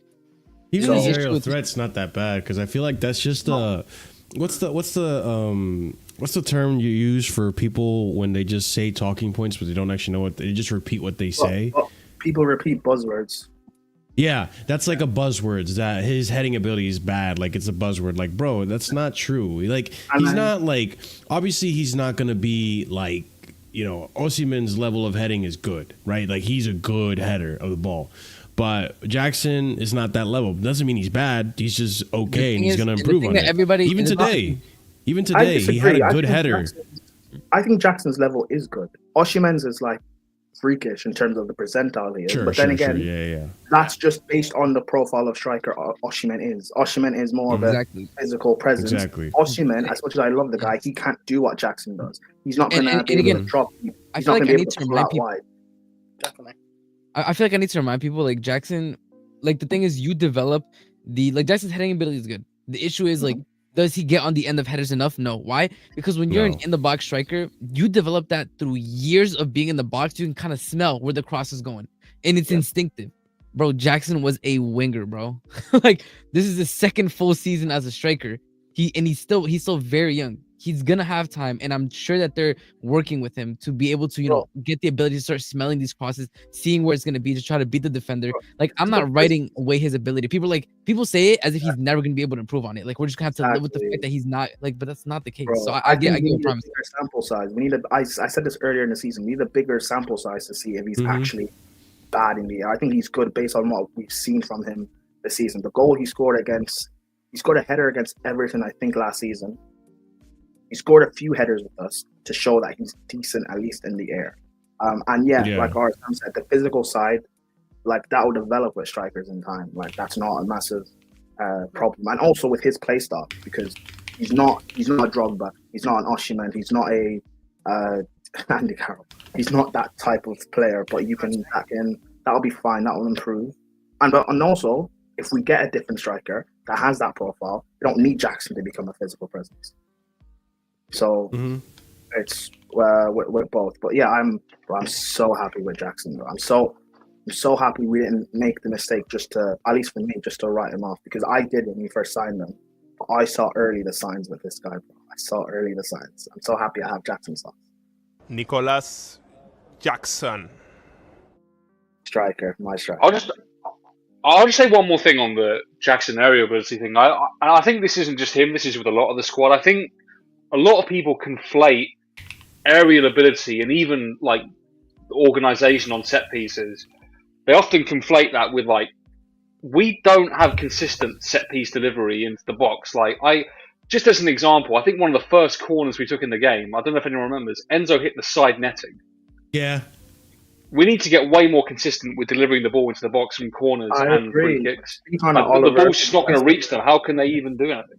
Bro, I beg, stop with the in swings, bro. Please just do an out swinging cross. I beg. Do you remember on Joey's channel on Lewis's channel when I was saying this about our set piece and stuff, and Joey trying to have a go at me when I was talking about how like bad we are from set pieces, both from our deliveries and from people actually attacking set pieces. Notice how today we are much better because we had Tosin in the team, who's actually good at heading the ball. Yeah. When we play Everton next weekend, it's actually going to be a good thing we might not have CUCURELLA because we'll have Vega, who's also another presence. For real, that's facts right there. He's a big guy. I do need to mention one thing, and I'm glad you guys brought up the set pieces. I think one thing, I don't know if you guys noticed, we were set up differently for our set pieces. Like you notice how for a while we were kind of just regular set piece FC, EAFC as set pieces, right? Today today I noticed that they were all kind of lined up, kind of how like Arsenal does their set pieces, right? They come into the box. Like we were just all bunched up on one end of the pitch and then we went in. So maybe there might be something there, you know, building up. Because today you could tell, like, obviously the tactics were cross the ball into the box. We had like 21 crosses into the box in the first half alone.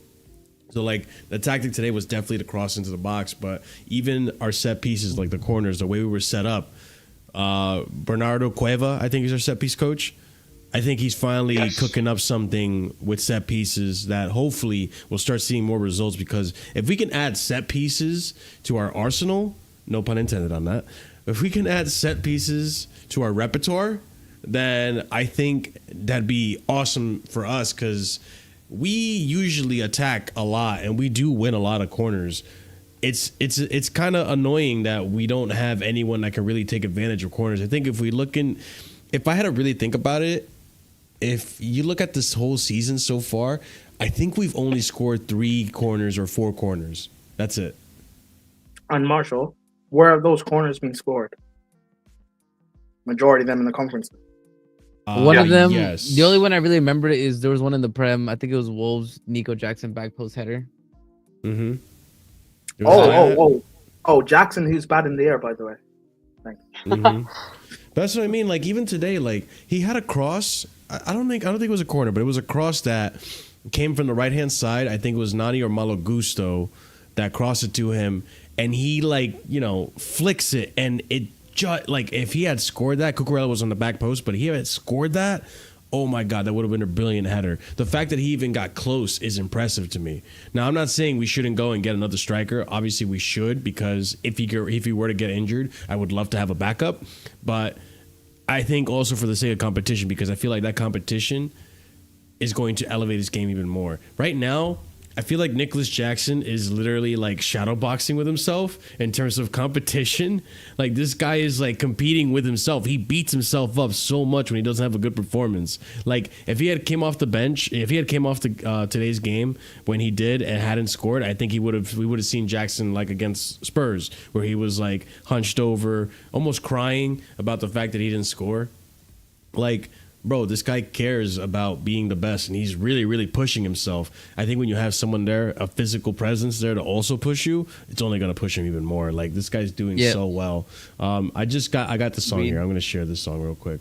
Yeah, let's hear it, because I kind of remember the song. I kind of don't, so let's see. Nico Jackson!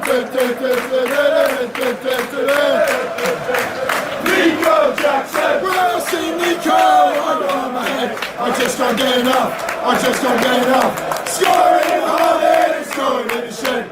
I just can't get enough. Never's over Tona because he's not a cunt. And I just can't seem to get enough from Nico. Love to see this. See the Werner shot, bro. I told you. Wait, shot to hold Timo, on. bro. What was it? I didn't hear that. There it is. Read the lyrics of that.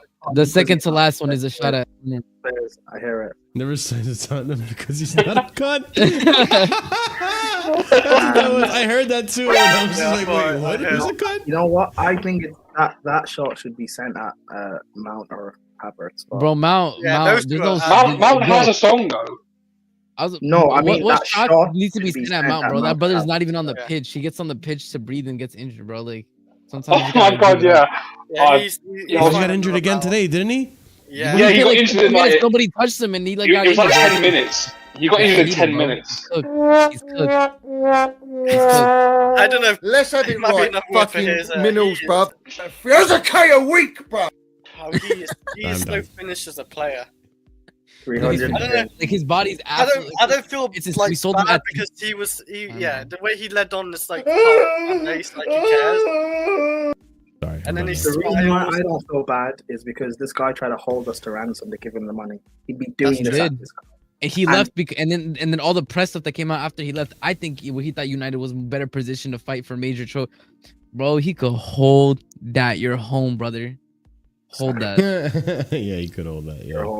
We're home, mates. I'm glad we saw him. Bro's home in the hospital right now. Chelsea probably. Listen, he's gonna be at West Ham or Portsmouth in a few years, man. Yeah, that's bitten over. I think at this point. Yeah, I got Salah. Nicholas Jackson on Chelsea being 2 points behind Liverpool. Really? No, He's I cheeky, didn't know. bro. I don't really know what a title race is, to be honest. I don't Real? even look at the table. Real, bro. What is I really want this short guy gimmick, you know. What's a league table, by the way? Nicholas Jackson being like, what's a league table, by the way? What is football? Huh? I rate it. This is great. He said, I just go out on the field to have fun with my friends. Really, like I don't. Bro, I need to find this clip. Like I need to find this actual interview. Somebody. What is the title race? What is the title? I did see it. There is a clip on Twitter somewhere. Yeah. There's a clip. Let me see if I can Please, find. so No, I can I'm telling you, bro. I can have like, it on the stream. Bro. Maresca has these boys media motherfucking trained, bro. The only one that everyone except for Nani. Title race is. What did Nani do? Nani came out and said we are. in a title race. Stop it, man. Stop it. Relax. Okay. Don't give Madueke media. Madueke, fall in line, brother. Fall in line. Hey, yo. But wait, speaking of Nani, though. Oh, shit. GA this Premier League season, 8. More than Kai Havertz. Striker Kai Havertz, who I was told is going to be lead goal scorer, who's going to win us a title, all this shit. Fucking in the bin, bro. In the bin. Wait, get the fuck Marshall, out of here. Is that the second best striker in the league, Kai Havertz? Oh yeah, apparently second the best striker in the league, Kai Havertz. Yeah, him. They took one of Chelsea's best players. No, is that Bro, what I said? Kai Havertz after his interview. What's a goal? I don't keep track of goals. I don't keep track of shots. Yeah, I wonder how you long can this tell. gimmick though lasts with Chelsea. Say we're like Bro, top of the league in January, right? Chris, when we're in first place, I will still continue to say we are not in a title race. I'll say, Chris bro. for the banter now. Well, if we get first place, I think I'm gonna say, guys, I think we might be getting top 4. I'll say that. You have to make ends on the trophy. Bruh. Yeah. That's when it ends. When you have the trophy parade, that's when we attract the connect. When we're if we lift the trophy, I'm like, bro, I think we might be title challengers. I'm not gonna lie. Yeah, right. Hey, if you give I've never seen a gimmick like this. Bro, if you give me, Yes, you have. No, Leicester Navy because they was like saying stuff like that, but not like this. Yeah, but what about Mourinho, little horse? Yeah, okay. No, Little I mean horse. saying Jackson, what is a title race? Like, He's taking the piss, bro. He's actually taking the piss, bro. Like, that's like outrageous. Like, what's a title race? That's just Jackson. He's a meme, you know. It is great. I love it. Can't lie. But I mean, let's talk about Nani today. What'd you guys think of his performance? I think he had a better game than what people make give him credit for. I think it was a mixed bag. Yeah, I feel like people were criticizing him a lot and praising Sancho a lot, even though I think both of them had a similar performance. Actually, I'd argue they're yin and yang, bro. Like Sancho needs to shoot. Sometimes that needs to not shoot. Yeah. Like, oh yeah, no, I can agree with that. Yeah, but I think, I think they both did well defensively, and they were both playing well going forward. I think Nani, fine, a bit shaky at times in the first half, but overall he had a good game. That cross for the CUCURELLA goal, by the way, you're right, RSM, about him learning from Neto. Do you know how many times against Southampton, Madueke was playing that same ball in, and we weren't making anything from it? He played that ball in like 4 times, and he could have got an assist from it each time against Southampton. So yeah, Nani, bro, I'm liking this what you're doing, bro. Even in games where you're not getting a goal and an assist, as long as your all-round game is still good, bro. Hey, it is what it is. We can, and I'm happy that certain Abdi guy is not here, so we can actually have an actual conversation about Madueke instead of just grazing. You just summoned him. Oh, for fuck's sake, man! You just summoned him. He's gonna show up very soon. Give it like over under 10 minutes. Give it 10 minutes. Also, the thing is, hold up. I found the clip, but I can't play because I'm on the UK. But I think Prime could maybe play it and share it. Send it to me. Yeah, I'm putting it in the private chat here. I think you could probably open it and play it, but for us it says not available in your location. Oh god damn it, that's annoying. Maybe I can find it on YouTube later. Because it's some Sky Sports stuff. But here, if Prime is able to open it and play it, then we're Gucci. I have it. All right, cool. Yeah, there you go. Cool. Yeah, share Let's screen. see. Let me know when you're ready to share. See Nico be hilarious, bro. Yeah, because that's the other thing about Nico this season. Like, yo, he's insanely mature. Like he has grown up so much since last season. I don't know bro. I don't know who he saw, like what shaman or witch doctor happened and when he went to AFCON, but ever since he came back from AFCON, bro, that man's been a different person. He had that, bro. He had that one scene in Black Panther, you know, where he like took the thing and he saw his ancestors by the tree. Bro, I'm telling you, bro. Why do you think he'd have to go to Africa to see a witch doctor? No, because it all happened at AFCON, bro. Yeah, because he came back from AFCON and he was on smoke. Yeah, he came out after AFCON. This man transformed. He wasn't Nico. It was Nicholas. This is why I need Ahmed here, bro, because he would have done that. Yeah. Well, I have this for Ahmed, but he's not here. So wait, I got rid of the ticker. Damn. Okay. Marshall, so you're telling me there's AFCON transformation and there's also divorce transformations? We're having like a lot of transformations this year. Wow. Didn't even deep that. Yo, we need a Caicedo transformation. He has 7 assists. You know he has 7 We don't assists. need one, but I would really like a Caicedo transformation just so he can, like, you thought I was this good? Just wait. Fucking 3. I have triplets. No, he does have the transformation. He has the Chelsea fans were on him transformation, remember? Because after we were on him and he didn't like how he felt, he started getting an analysis guy to analyze his game. Remember after every game? Oh, true. Because Pochettino tax. Analysis transformation. Poch tax. Oh, Poch taxes. Poch didn't have. You know what's crazy? You know what's crazy? Okay, bro. Poch didn't coach him at all. I am not a clown. And now we have a coach that actually coaches players, and we see how good these players actually do. And doesn't injure them in training. Miracle. Right now, we're at 34 points after 16 games. Last year, 34 points after 24 games. Yeah, I'll put that on my screen right now. In the mud, bro. I put it in private chat if you want to put it. Yeah, I just got it here. Oh shit. Here we go. So yeah, currently Chelsea have 34 points after 16 games. Chelsea had 34 points after 24 games last season. So Pochettino, we got to where Pochettino was in 6 less games. Just imagine that. People were telling me, "Oh, you should stick with Poch. Oh, the players are failing Poch. All this and that." Shut up. What are you talking about? I know bad tactics. I know bad coaching when I see it. Talk to me, Prime. What's up? I don't know what's up with Prime. No, I'm trying to. I don't know what that means. I have. Okay. What's up?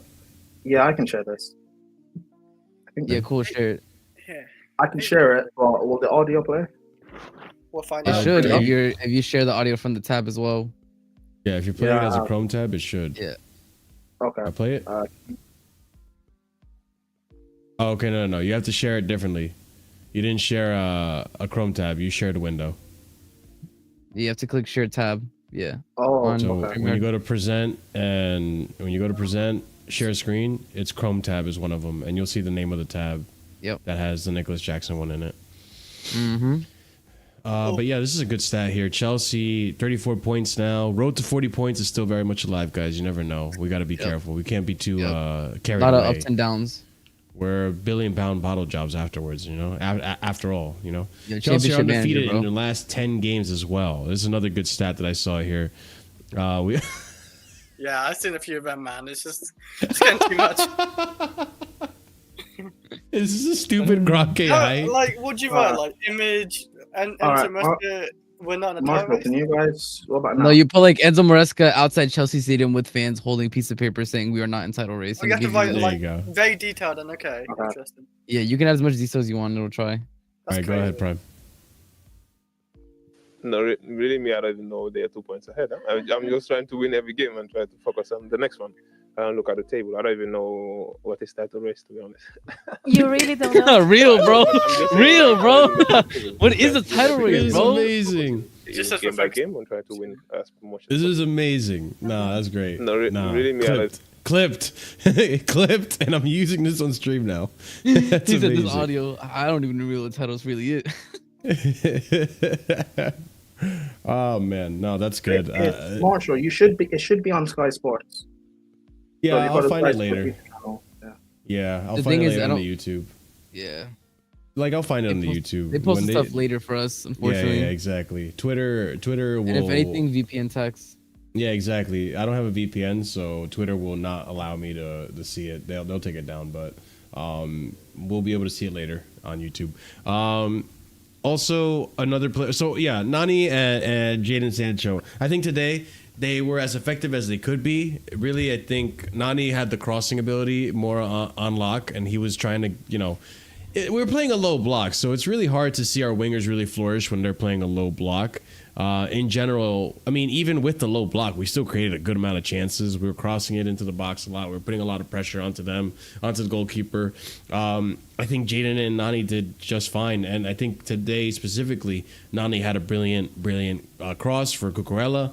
And, bro, it resulted in a goal. But yet people still seem to want to criticize Nani for whatever reason because...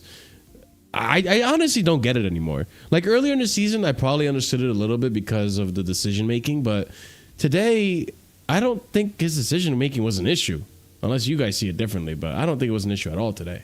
What, Madueke? Yeah, the one and only Nani Madueke. Yes. No, there's zero issue with Madueke. He was tracking, like Prime said, he's tracking back good. What I like about him, and he made Chris, hold on, Chris. Did you hear what Marshall said? He said about Madueke, right? Okay, you didn't hear what he said. Never mind. No, I guess not. I don't even hear what I said, but okay, go on, Chris. No, you were talking about you don't understand what Chris. Basically, he's saying he doesn't understand why people still have a problem with Madueke. Oh, okay. Yeah, I don't understand it either then because he's a great squad player. I think anyway, to be honest, but.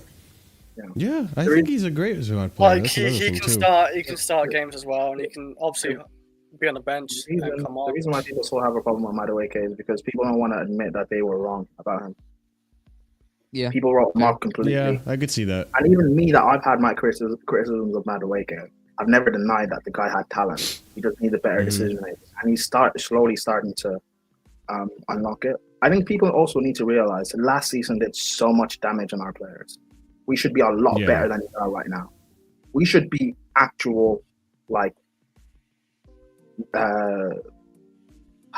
should be actual realistic title challengers. We shouldn't be doing this gimmick. Yeah, we shouldn't be doing this gimmick. I agree. I don't realize how much did on these players. I mean, and let's on be the mentality honest. of our fan base. I mean, for me personally, the Nani, like, for me, like I said, I had the opposite issue with Sancho and Nani, where like I think there were times where Nani should have lifted his head instead of immediately just going for the shot. Like I get the instinct sometimes to go for the shot. Yeah, but like sometimes like he just shoots into clear traffic. Like if he lifted his head, he would see like there's 5-4 players that are ready there to just block the shot. Lift your head, recycle possession. That's something that Sancho does well, right? But my other criticism for Sancho is, brother, when you're through on goal, just shoot, bro. I'm telling you, if I could take a little bit of the selflessness of Sancho, give it to Nani, take some of Nani's selfishness, give it to Sancho, bro, they'd cook an extra level more. Bro, just get like, a Patora rings, fuse them together, bro. Let's just do it. Saying, bro, you gotta hit like the Power Rangers thing. They hit do the fusion dance, bro.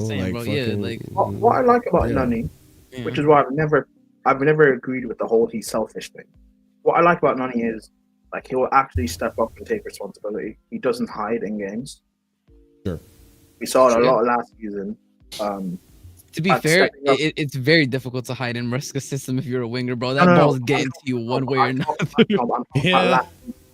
Even last season, there are a lot of games where he just didn't hide. He kept trying to make things work, trying to get the winner for us. So, yeah. Listen, I mean, listen, we'll see. But Esteval coming in as well.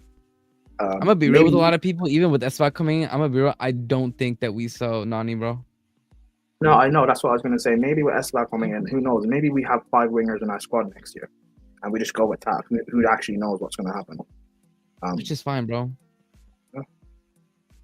Here's another player I wanted to bring up today that I don't think had a really great performance, but still got involved, got himself an assist, and now it's 7 games in a row where he's gotten a GNA. If you guys already know who I'm talking about, it's Enzo Fernandez. Oh, I disagree with Marshall. Fernandez. About what? Oh no, speak. Yeah, bad game. Sorry, I said I disagree about him having a bad game, but it's fine. Sorry. I think he had. I think it's a okay mixed bag. Game. I don't think it was bad. I think it's a mixed bag. But today he gets an assist for Nicholas Jackson's goal. That was brilliant. For Nicholas Jackson, it was brilliant. I mean, the pass was pretty much on par with what we expect from Enzo Fernandez. But Enzo Fernandez, since his divorce, 10 GNA in 7 games. That's crazy. This is I think this is the thing. I think in games like today where we don't have a Lavia, Enzo will struggle. So I think there's like a little bit of like a factor there. Like you have to, because you're in games today where there's no Lavia, you're also asking Enzo Fernandez to be more involved with the build-up play or be more involved with helping Caicedo in a double pivot, because you can't just leave Caicedo by himself. Like it's too much even for him, you know. So, I was gonna say, like, I think part of the reason why Caicedo looked really, really good today as well is because he has to make up some work for Enzo, you know. Yeah.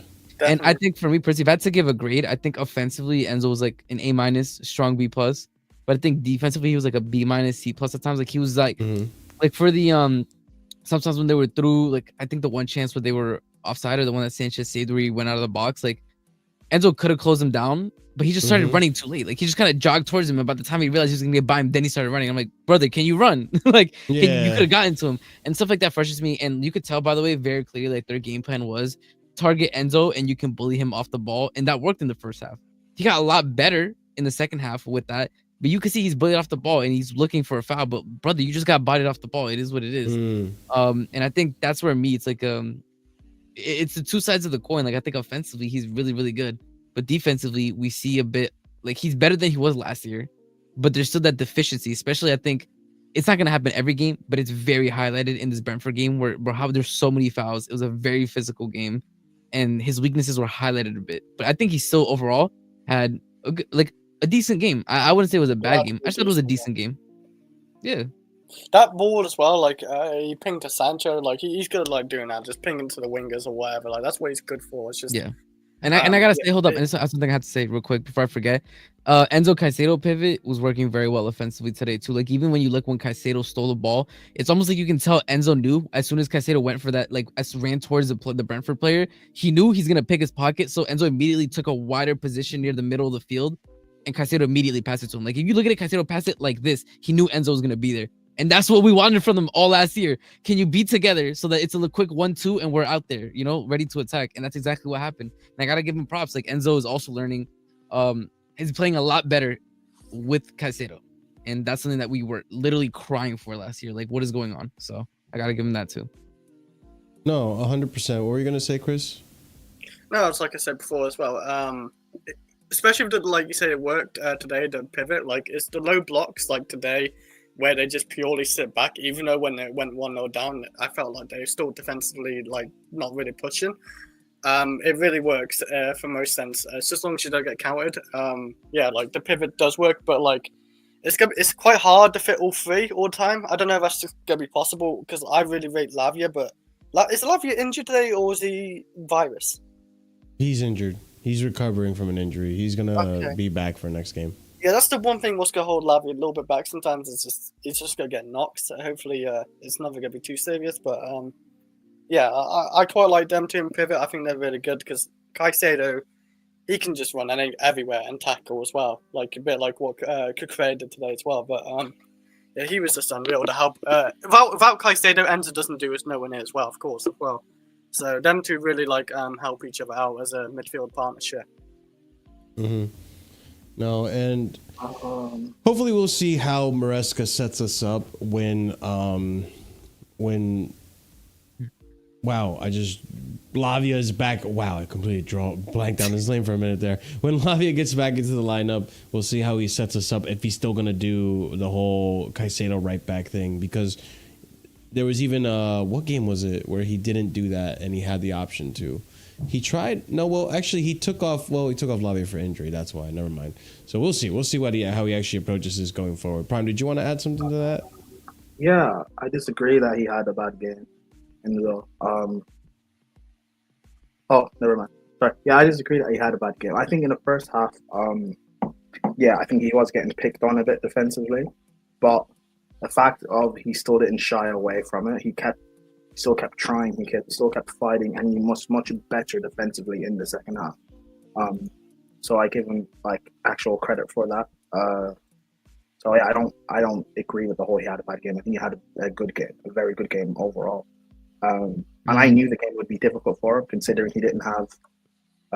I like to say the two bodyguards in midfield with him. No Caicedo playing, but no Lavia. It was always going to be a much tougher game for him, and the fact that he still played well.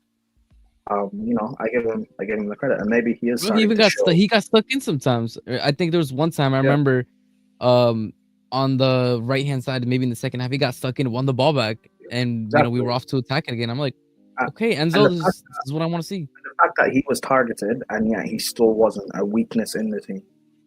Yeah. Like I've got to give him credit where it's due, because if we had lost this game or even drew, and it was because of him, we'd all be slandering him for it. So I've got to give him credit where it's due. He had a very good game. I wasn't worried about him in the slightest. Yep. One thing I'll say about Enzo that I do like a lot is his work ethic. Bro, the man is sprinting and running at almost every point of the game. So like when there's moments where like, RSM was pointing out where it's like, bro, go for the ball, I can kind of understand, because it's like, yo, you were sprinting and going at players all day. Like to have to do the job that he does on that pitch, bro, you have to be really hardworking. To be in that 10 role and then track all the way back to defend, then track all the way back on a counterattack to attack, all in the same play, bro, that takes a lot of stamina and endurance. And you can see, bro, he puts in a shift when he's on that pitch. Just sometimes, unfortunately, it doesn't come off well. Like in terms of like his tackling can be a little sloppy at times. He'll have like a Gallagher tackle where it's like, bro, close your legs, man. Like, what are we doing? Like, he can't just be coming. He can't just be tackling at guys like this, bro. Like, he'll be a little reckless sometimes. But I respect the work ethic, because at the end of the day, for him to do the role that he had to do today, which is a little harder for him to do it when it's not Lavia who can take care of things in the back end and clean up for you, or with a Caicedo that can do the same thing. There's more tracking back he has to do and all that fun stuff. I think overall he had an okay game. It wasn't as great as his other performances, but as long as you're having an okay game and getting an assist, I don't really mind as much at all. But for me, Marshall, and I'll say this, like having an okay game in a game where your weakest traits are looking to be exploited by the other team, I respect that a lot. Like Prime was saying, I respect that. Because like having a decent game, for example, against a team that's a lot more wide open, that isn't necessarily pressing us as much, it is okay. But for him having a decent game in this game where like you could see sometimes they got the ball, immediately two players were looking to pick it off of him. I respect that a lot more. I respect him, man. That's what I'm saying. The Enzo Caicedo pivot, bro, it's cooking. It's cooking. If he had played poorly today and we had like dropped points, or even if we had still won, well, he had played poorly, the excuse people could have just made was, oh, well, he wasn't protected in midfield. What do you expect? Well, he actually stood up to the challenge. And that, again, we want that from our players. He's supposed to be our leader because he's the captain, right? And he put in a good performance that I expect from a captain. So credit to him. Yeah. And I will say this. I don't think we can get away with this against like Fulham, for example. Against Everton, I think Everton will sit back and let us play like how Brentford did. But against Fulham, and if you guys, have seen Fulham play this season, bro, they'll press you. They'll be aggressive. So against a team like that, I don't think we can get away with playing Enzo and Caicedo by themselves. I think we will get overrun. We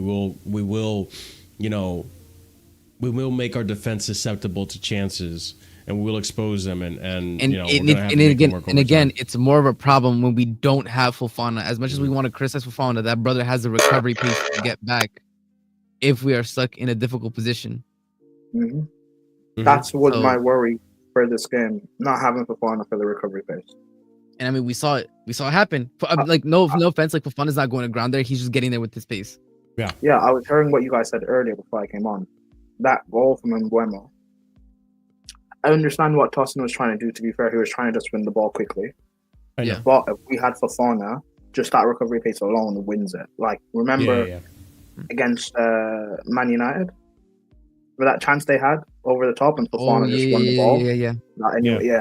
So yeah, that's why we're going to miss Fofana. But again, the remaining games that we have, no team should be able to cause us that sort of problem. So we'll be fine. Also, Everton's counterattack isn't going to be as much of a problem as Brentford's. You know, they don't have an Mbeumo, for example, today. You know, they don't have a Wissa. So I'm not as worried. The thing I'm worried about is I'm more worried about Everton's set pieces than I am about today's set pieces. I think we handled the set pieces today decently well. There were some times that were maybe a bit of a scare, but better than I initially thought. Like, I was horrified going in. I was like, against please, Everton, Tosin's going to play. Vega's going to play. Don't be surprised if the Sassy plays as well. I'll be surprised if it's the three of them against Everton. We'll see. I don't know about that. I don't know about the Sassy. I think maybe if we're chasing the game and we're getting a lot of corners, I could see the Sassy coming on. Like, just a big guy in the box. I hear it. I could see it being starting. Malo I don't see it. Because Maresca really likes Malo. I get, bro. Malo defensively though, like he was good. Malo defensively, he was good, man. And again, we've said that this whole time. Like, the issues we have with Malo is when he's, you know, going forward. But defensively, bro, he claims people well. He was winning the ball back too. Yeah, no, today was the performance we needed from Malo Gusto. This resembled more of Malo Gusto last season than it did all of this season, really. Bro, Malo Gusto, when he was in that, you know, that Aspie channel? Under Conte? Bro, I've been saying that I want Gusto and Reece in those sort of pockets. Also, hold up. I need to say this. Why is it that when Gusto plays right back, Maresca feels the need to put Palmer on the left? Can two legends not coexist on the right hand side? Can I not see Palmer and Gusto together on the right hand side? Like, I don't get that, bro. Can we just why? Let's actually speak on Palmer today, because I think today is another one of those games where I would I mean, I think he may have been the worst player on the pitch, to be honest. Four chances created. Yeah. He was not the worst player on the pitch. He was not the worst. He was the worst player. I don't know what I feel like we sometimes miss things. He was creating good chances. The only difference was he didn't get assist. He did not get assist. Bro, he was pinging some balls on some counterattacks, bro, that were exquisite. Oh yeah, you know, that is true. He did have some chances created there, yeah. But we forget about this because we know his levels. This is the issue. We know his levels. I think that's the problem as well. His bar is too high. Yeah, it's very high. Yeah, maybe that's what it is. He was good. Bro, hold up. I actually say this, by the way, everybody on our team got a positive rating. Nobody got a negative rating. Like, everybody on our team was good, bro. Like, so just add a bit of context. I felt like he's better than Sancho today. I was about to say, just you think Gusto was our worst player on the pitch? People like to be like, oh, Palmer. Palmer. No, Marshall's not saying that Palmer was shit. Just out of everybody really having a good game, that it appeared to him that he was the least. You know. You see, RSM listens. Like you, Chris. No, because I don't think he's even the worst anyway. I agree with that, by the way. I don't think he was the worst. I don't think Jackson was. Did you say Sanchez was the worst? No, it's not. I was gonna say, like, damn, bro, you're really out for Sanchez. No, that's not much. I don't know. Because first off, I thought Sancho was I would have good, disagreed, but I thought Sancho dropped off in the second half for me. I don't think Sancho played badly, but you know what it was too. By the way, like second half, we were going heavy down that right hand side, which is what Maresca was on. The first half, bro, we were going all down Sancho's side. Maresca did not have many touches in the first half. We come out that second half and we started attacking the right aggressively, bro. We were attacking the right hand side aggressively. And again, I think that was a tactical decision by Maresca. Maybe he thought that we could get more joy on that right hand side. But like, I think he was a bit more quiet. But I do think that Nani was like just more active. It was also in the right first half that Brentford, the way they were set up, they were trying to double team Madueke. So that's why in the second half we just switched to our left hand side entirely. But yeah, Palmer, I think he had a good game, bro. Again, like, he had a good game. You can have good games without goals and assists, people. Because he affected. He had a 7. Yeah, he had a 7.9, and he had 4 chances created. The 7 chances created was deadly as well. They could have been goals. He had 3 block shots. I think with Cole Palmer, he's just got a new role this season. He's more of the creative, like, sits 4. Yeah, here it is. By the way, 4 out of 5 accurate long balls as well. He was pinging stuff, man. I'm telling you, he was pinging the ball. He won 3 duels, lost 1. He was one of the bro. It was a decent game. The issue is that, like, for us, we just like we're literally like crack fiends. We need the Palmer GNA. Like, you know what I'm saying? Like, we survive off Palmer GNA to the point where when we don't get it, we're like, man, he wasn't good, but listen, man, it really is like that. It really, when are we gonna get to a point with Palmer where You know how with Hazard, where even in games where he wouldn't get a goal and assist, we knew he was affecting the game. When are we going to get to that point with Palmer where we don't have to read it through goals and assists? We can trust. I mean, I'm not gonna name names, but dominate. people were saying that Palmer was shit this game, and I'm like, what are you? It was a rival. I'm like, No, what are we name talking names. about, Name bro? names. Name names. No, I'm not naming names, but I'm just saying, like, what are we talking about Briggs. when what are we talking know, about I when we was just say guessing. Palmer did not have a good game, and they're like, oh, he was shit, he was ineffective, bro. He was Tell me the decent, bad he things was he good. did. I'm telling you, Tell like me the bad things he did, Palmer's bro. midday is your 10's best day. So I need you to shut him out, bro. That's all I'm saying, bro.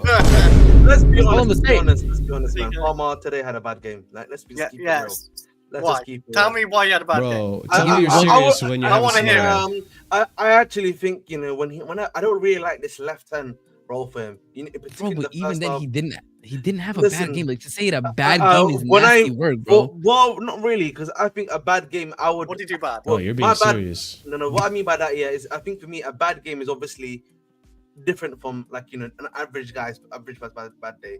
So basically, what I'm saying, I'm not seeing. That's what I'm saying. I'm comparing him to his own level. Does that make sense? Not like and like I think this finger and what I mean by particular, he doesn't really work in this left hand space, boys. And bro, I said that. Why can two legends not coexist on the right hand side? What is the problem with Gusto and Palmer on the right hand side? Gusto's not even doing the 10 thing in this That's game. what I'm saying. Gusto's not even doing the 10 thing in this game. Enzo was there. I said that in the watch log. Two legends can coexist on the right hand side, Maresca. Me and you, yeah, we agree on this. I just did not understand why Enzo was not in the left hand role and then Palmer was there, because Enzo did good last time he played on that left hand role. That's when he scored the goals and stuff. And also, we know that Palmer and Madueke have better synergy together when they're on that side. They actually know how to work with each other quite well. So it's just, for me, you know, it's just a thing of, like, I feel like, you know, Maresca's, you know, he's digging himself a little bit of a hole there, bro. You know what I mean? He's trying to juice it too much. There's no juice there, big man. You know what I mean? There's not enough oil there to get out of there. You're not gonna mine gold from that sort of thing. So that's what it is, man. I agree with the left side, especially first half. He was not much existing, but second half he actually grew into and created a lot more chances. That one chance he especially created to Sancho, where Sancho just didn't want to shoot, obviously, and that other chance he created to Jackson. Gusto didn't do anything. Gusto was overlapping this game, actually. He wasn't even inverting that much, bro. Like, the times that we saw Gusto in that left.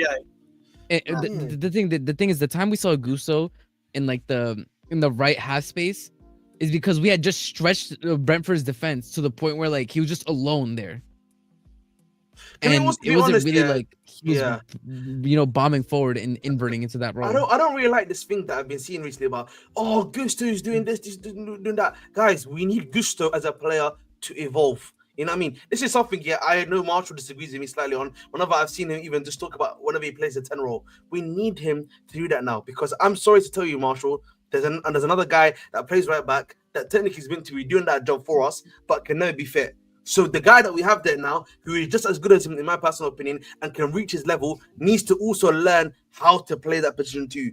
Right? We need to let him learn that position too. So for me personally, we need that to happen. We need Gusto to actually learn that position. We need to allow him, to make mistakes. At least against a Brentford and Everton. Was it called? Wait, what position are you talking about? So I'm talking about this position. You know, like how we've seen a lot of the time now, how Gusto sometimes inverts into this, like, right side of 10 role. Does that make sense? Gusto should not be playing that. Maresca's learned from that now. No. But I'm saying to you, what I was saying is that we should allow, if he does ever play there, and hopefully improves in that position. But, like, this is someone is eventually going to learn how to play, whether you like it, whether I like it or not. Like, this is someone he needs to learn how to play, because I agree with that, because Maresca wants every player on the team to be able to play two positions, and in some games, especially when we start talking about Champions League level opposition, sometimes you legitimately just need to target their weakest side. Yes. And if targeting their weakest side means that we need to invert Gusto, then guess what's going to need to happen, brother? Gusto's going to need to know how to do that. And I'd rather he messed it up against, like, a Southampton, right? Exactly, versus like somebody in the champs. So I get 100%. I agree with you, Ahmed. Like, you're spitting, bro. You're spitting. Analyzing. He's analyzing. There we go. That's something I always maintain. Like, we need to let these guys improve. I think a lot of the time, we keep on forgetting, because Gusto was played so well for us last year, played so many games for us last year, that he's only 20 years old, boys. when this is not a ready-made player, a ready-made guy for us, bro. He's not even the same age as Reece when he even came to play that position. That's the agree point with you on all of that. To be fair, I get what you're saying, but this stems back to what I said before you came on the stream. All right, what did you say, bro? Last season fucked us up so badly. I agree. That's a good point. Yes. All of this that we're talking about, how you need to learn how to operate because if we're in the Champions League, you should have went through all of that last year. Right now, 100%. Right now we're in a title race. We can't be affording to have Gusto play as a 10 against Southampton. I get what you mean. Yeah, can't afford to do that right now. So that's okay. Low-key, I hear it. I get what Prime play. I think Prime. Said last season should have been our free hit. I hear. But it should have been. But you know, obviously the club decided to choose that fucking cunt, Maresca fucking Pochettino. I'm not a clown. Head ass. Hey, the C word. You weren't taught to do that in a private. I am not a clown. Listen, well, from the ends now, bro. Don't worry, man. I get paid to say the C word now. You know what I mean? Thank you to private school for that. You can thank the private school for that, man. But like, you know, that push. One thing. This is calm. Oh, by the way, Marshall, did you see in the private chat? I put the video of the Cucurella incident that a fan took from pitch side. Bro, that push is great. What did they do to him? It's in there. We'll go over at the end, Don't worry, man. Tell Cucurella, man, to control his. We get to talk about the Cucurella. That goal for nothing. All that game. Generational push, bro. You know what I mean, tell Cucurella to control his anger, man. That's my DM. I had some fucking retard on another channel trying to tell me the rules about how it's not a yellow card because they shouldn't be able to get booked after the game is finished. What are we talking about, bro? Like game ends. I'm immediately just start cursing at the ref. You can't yellow card me. RSM. So basically, what he's saying is these guys should just start having an MMA UFC fight at the end of the game. Thank you. No, Scott. You and me are literally on the same wavelength. I'm like, so what? The whistle blows, you can just start throwing hands. Like, it was Lewis's channel. Who was it? And who said this? Yeah. Bro, just go on. It's the screaming American. No offense, Marshall. I knew it. No. Marshall, hold that. Anyways. Yeah, man. No. These Americans, I won't. Don't start doing this. Don't start doing this. This can go sideways. You know what it is, Chris, man? Don't egg these motherfuckers on that can't catch on to sarcasm, all right? Don't do this. Wait. Marshall, man. Big up to Marshall, though. You know what I mean? Don't worry, man. Marshall, we're going to America. I think he is. Yeah, I just jumped off because bro. Remember the TV show? You know what? Marshall, how long are you going to stay alive for? I don't know. We were talking about Palmer, and I wanted to go over some quotes that I saw from Maresca. Because I might hop on Lewis's channel and then just egg Chester's on and then come back. Oh no! I wasn't talking about him. Yeah, bro, I wasn't him. The plot thickens. I said screaming. Was it Carlito? No, it wasn't him, bro. There's only one screaming American on Lewis's channel. I don't know who. Doesn't have an inside voice. I know. There you go. Well done. Yeah, I thought. Yeah. Which is like, bro, like beans over toast. He's just very passive. There you go. He's just he don't get the yellow cards after the game. Listen, yeah, I don't know if Beans ever gets hated on too much, man. That's a. I love Beans, to be honest. So that's just me, man. Just had to listen to him for half an hour. Oh, did they serve you that in your private school? Beans over toast. That was good. That was man. We got time for your fire, man, for that one. That was good. But yeah, actually, Scott, since you're here, what did you think of Palmer's game today, man? I'm gonna say the same thing I said on Lewis's channel that that fucking moron tried to cook me for. I didn't think it was great. I thought it was poor, and just so people understand, my version of what poor means is below average, not shit, below average. Because some people don't seem to understand English and how that works.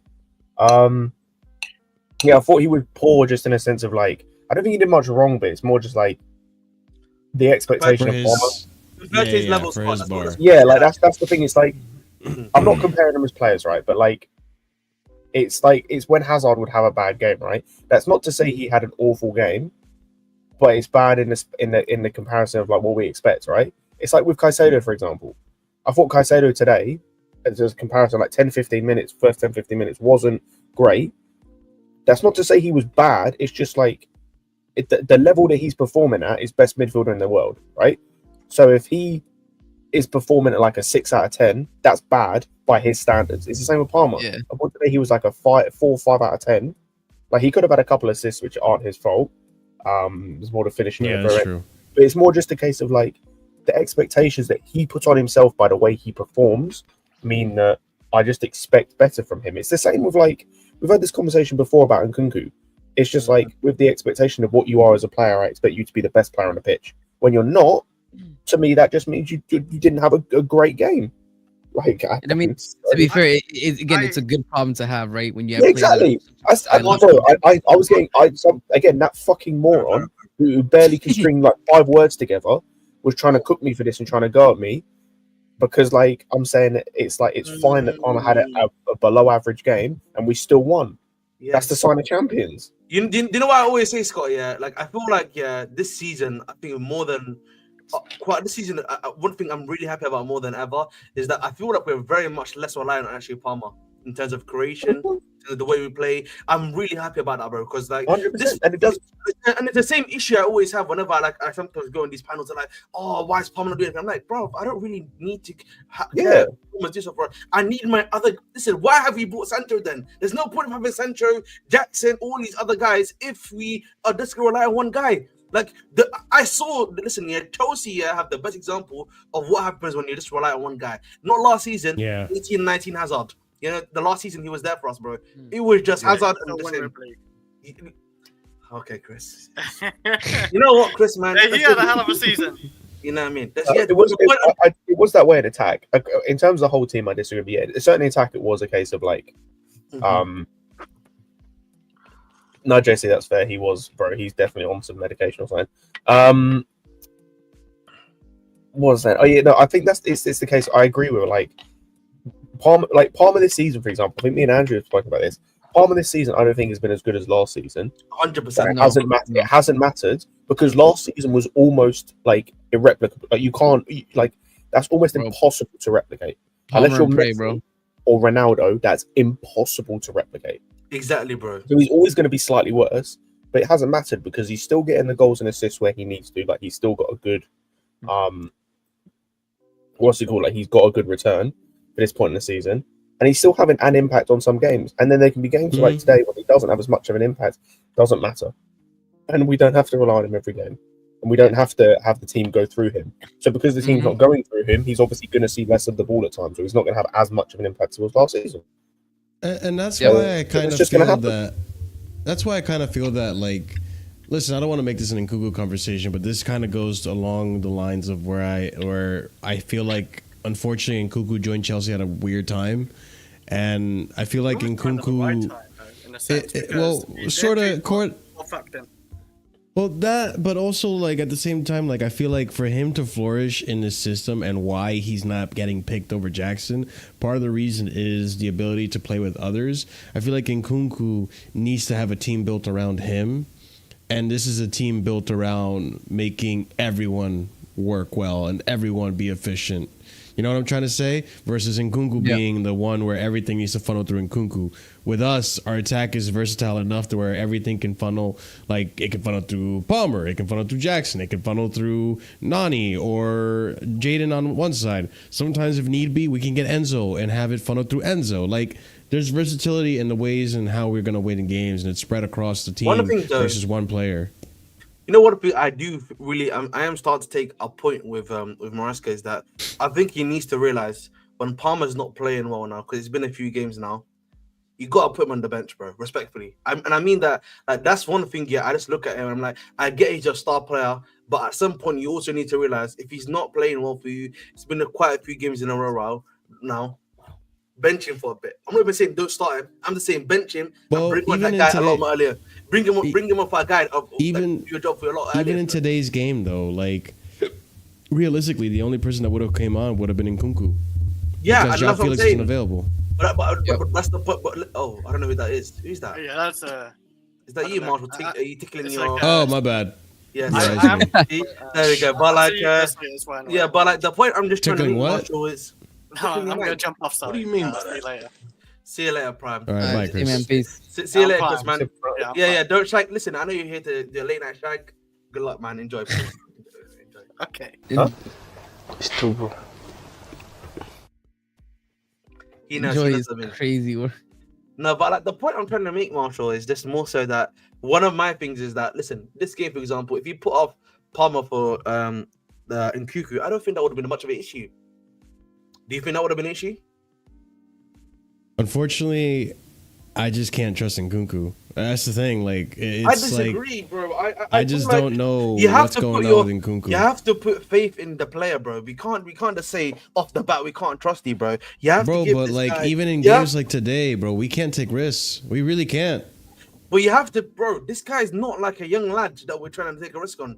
This guy is a known entity player. Like this is why I kind of like disagree with you, Marshall. But this is the starting 11 that's gotten Maresca results, and these are the players that he's given 90 minutes that's gotten him results.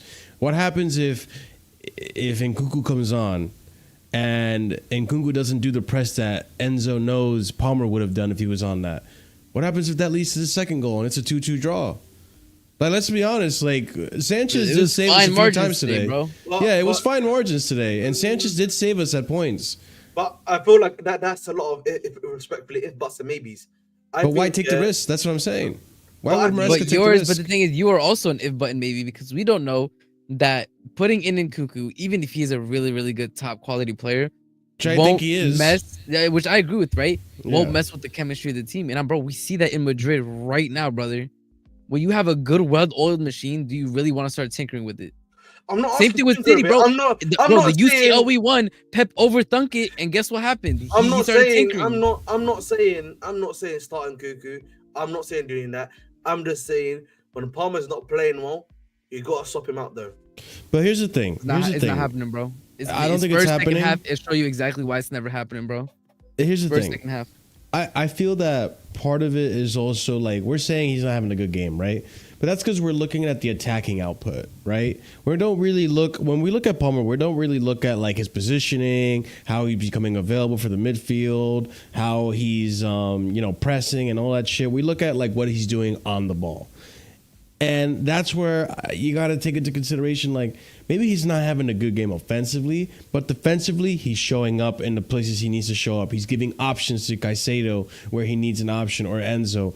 Like, if it's an Nkunku, for example, I'll just say that, even though Nkunku probably won't be playing the 10 position, who's to say that Nkunku doesn't show up, so Caicedo is stuck with the ball for 5 or 2 seconds longer than he needs to, gets dispossessed, and boom, counterattack. We're in a dangerous position because Caicedo didn't have the option to pass because Palmer usually is in that position.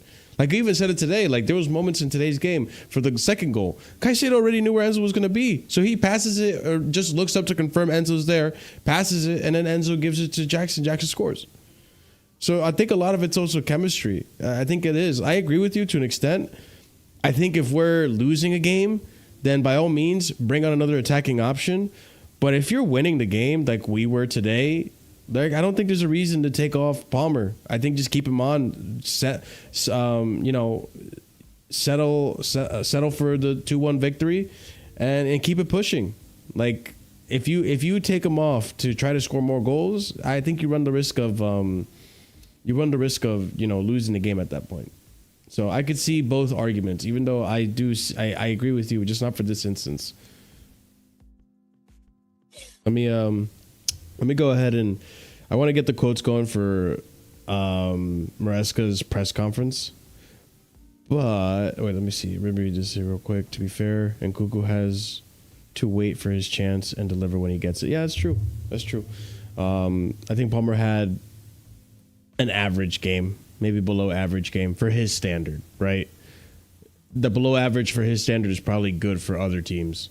But yeah, let me show this video. This is the CUCURELLA incident. So this is the side view. I think it's funny that Jaden and Palmer are not even paying attention at all. But chill, guys, bro. Chill, guys. Seriously. So I don't know what happened here. I guess CUCURELLA and Homeboy are going at it. And he gets pushed here. Well, I can actually play the video because it's not copyrighted. But yeah, he gets pushed here. And it's just like, he got a card for that.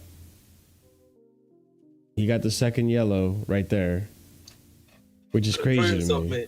Control yourself, mate. No, but that's not why he gets the yellow. Like the push. If you go back to the start, and this is what I was trying to explain, he goes up and pushes and and that's what I'm saying. And he's doing it like, if you pause it a second at the start, you see the guy in the black shirt that he's doing that round. That's the ref. Yeah. Mm-hmm. Like that's what I'm saying. It's like, in the grand scheme of things, like there's not a lot in it in terms of like he doesn't push him hard, right? But that's the only gripe you can have with it. But it's just like, why are you doing that at the end of the game? That thing of like it's two silly yellow cards. The first one's just a follow through on a challenge, where yes he gets the he follows through, and the second one's just like a bit of petulance. Like just don't go up to him. That's the issue, man. Self-control is key. That's what I always say, man. Self-control is a key thing, man. You gotta be. It's the same for it's when we see Jackson slapping a man at the end of a game for no reason, and we see people getting him for no reason and whatnot. It's like it's not like, this isn't like the one he got before where he got literally pushed, didn't do anything apart from he said something to the fourth official and got yellow carded. Like, that's dumb. That's straight up dumb. He initiates, number one. He's the guy that makes the first shove. Like, and then like the one thing I will say, there has been a tweet that's come out about PGMOL that explains why he got the yellow card. Bro, it's so fucking stupid. Like, it's aggressiveness or something like that. I remember that. It was an aggressive. He took an aggressive stance or something. And it's like, what does that mean? You ever just post up on somebody and then get a yellow? Yeah, it's a yellow card, but like, just say he got a yellow card for a shove, because then it's like, okay, he got a yellow card for a shove. What's this? He got a yellow card for an aggressive. It's funny because they're saying that because that's probably what the ref wrote on the card when he like gave him the yellow, which is like, the ref is stupid for that. That's the reason he gave it. Yeah, let's actually get into these Enzo comments that was just brought up by JC. I have them right here. So the first one is what Thomas Frank did say. I think we're a bit unlucky to not get something out of it, at least a draw. We went toe-to-toe with one of the best teams in the Premier League. It meant a lot to them, so we must have caused them trouble. Yeah, obviously. I mean, Brentford is a bogey team that we've had in recent years. And it was, at the end there, it was looking a little sketch, but we pulled through. The other comment here, I think he was asked about the squad again. Enzo Maresca, we have 24 players. I don't know about the rest of the Premier League clubs. If we have a big squad, then it means that most Premier League clubs have a big squad, because we are at Chelsea. We have 45 players every time it is a big squad. I think his response to that was, I've said many times, pretty much the same thing. So we continue on here. Enzo Maresca's asked if Chelsea have a discipline issue. No, I said many times we can do many things better. The way to manage some moments, probably it is one of the moments we can improve. Cuckoo will be suspended and we'll bring another one in his place. Pedro was suspended tonight and Nani's performance was top. Enzo Maresca on why Chelsea are not in the title race. For sure, the goal we conceded, it is something we need to manage better, and also at the end of the game, it is finished. We can manage that moment in a different way. Enzo Maresca on fans dreaming about a title. You could talk about the title and the fans can dream about the title. Absolutely. If you ask me, I will tell you what I think. For me, we are not ready, but we are happy that fans can dream. And then lastly here, obviously Maresca on being close to Liverpool. No matter how many games we win, I think we are not ready to compete for the title. One of the reasons why is that I think those other teams know how to compete to win titles. They won't concede the goals we concede, like the one today. And I think that's listen, if I had to be honest, gun to the head, you ask me right now, and my actual jurisdiction on this is going to come at the end of December. But if gun to the head right now, you ask me if we're in a title race, I have to tell you yes. Because we're 2 points away from fucking Liverpool right now. Yeah, bro. And listen. Next game, we play before Liverpool do. If we beat Everton, we we shoot up to first place with 1 point ahead. Then that puts pressure on Liverpool to get a result. Heavy pressure. Heavy pressure. And they're not Spurs. Southampton, bro. I was about to say away. Spurs away. They're at Spurs away. Not that it means anything, but they're at Spurs. And you never know. This team could turn up. Spurs. I think he's just playing it very safe because he knows that it's like, I think he understands it's a young team. He doesn't want their heads to get overinflated, but I also think he doesn't want to put unnecessary pressure and attention on the club and on the players. Like, I think this performance, it's seen as like 2-1, you know, the team, you know, dug deep, saw the result through, got the points, you know, Brentford, etc., etc. But if we were like in title conversations, he's like, yeah, we're gunning for the title. The headlines would be like worrying performance, you know, it almost slips. They could have lost on another day, you know, it hits the crossbar and goes in. Like, these are the type of narratives that you know, especially like, again, like, no offense to anybody, but the UK media loves doing this stuff. Of course. Where they just tried to paint stuff in the most negative light possible. When it fits their narrative, and to be honest, they Especially already when like. it comes to Chelsea. I was about to say, like, they love to dunk on Chelsea, all the time. So I'm in no doubt that this is definitely like a very concentrated move, especially with the way that, like, come on, Jackson literally like being like, I don't even know what a title race is, brother. Brother, please come on. I know you're on social media. Stop lying to us. But that's the thing, I think it's a smart move, but I agree. End of December, we'll talk. Yeah, because that's the thing. Like, I want to see. Listen, we got a nice 5-game run right now in the Premier League. We haven't done that. I think we did it under Poch at the end, but we haven't repeated it since. Now we're on our way to making it hopefully 6. Actually, no, that's not even true. Because under Poch, we drop points. Yeah, that's true. Okay, no. So I think this is the first time since Tuchel. Yeah, it's the first time since Tuchel. That was the stat. But we need to beat the Osama case too now. We've got another case. We went from Poch to Tuchel. 2 Osamas, man. Crazy. But at least one of them won us a trophy. But with Enzo and this whole title race thing, like, listen, I think the boys know they have to compete. I think Enzo knows, and he's playing it down. But I think there's also some truth to it, because at the end of the day, too, that's the thing. You look at Liverpool. You look at their goalkeeper, world class. One of their center backs, the defensive line, they have a world class player in that position. Yep. If you look at the midfield and how Gravenberch is playing, he's playing at a world class level this season. Barsavislai. Yeah. So there's that. And then you have Mo Salah, right? So, like, you have a world class player in about every position, barring maybe the midfield that's questionable. I'm not going to say Gravenberch is world class, but he's playing in that form. With this team, the spine is still developing. Defensively, we all know we have deficiencies in there. Like, Colwell had a really good game today, but if that was, like, you know, every game, then we would be having a different conversation about Colwell. But despite that, I don't think Colwell is at a world class level yet. He's not that guy yet, but he can be. Goalkeeping wise, listen, Sanchez saved us today. I would say there was a moment where he did save us. He kept us in the game, and we win 2-1 because of a good save he had. And it was also like offside, but that's another thing, right? If it wasn't offside, still makes a good save, so on and so forth. But he doesn't do that every game. And even today's game, he wasn't that great either in terms of the passing ability. We already know this. The passing was shit, but it is what it is. It's like, can't win them all with this guy. There's still deficiencies in this team, is what I'm trying to get at. It's not ready-made or as good as it's, you know, other people want to say it is. We're in good form right now.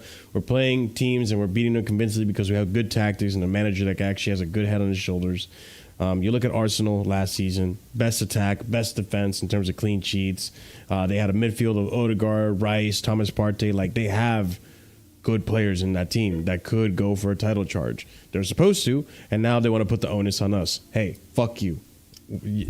Listen, they want to say they're not in a title race. You know what? Listen, I'm sitting up for this because this is a message to Arsenal fans. Fuck you guys. You guys want to say that now you're not in a title race because we're not in a title race. Shut the fuck up, bro. Step the fuck up. Take accountability. You guys suck, all right? This is how you actually are supposed to perform. The fact that we're able to do what you guys haven't done in 5 seasons is a joke. That's why you're never going to win a fucking Prem in this generation. You guys suck. Accept that you suck.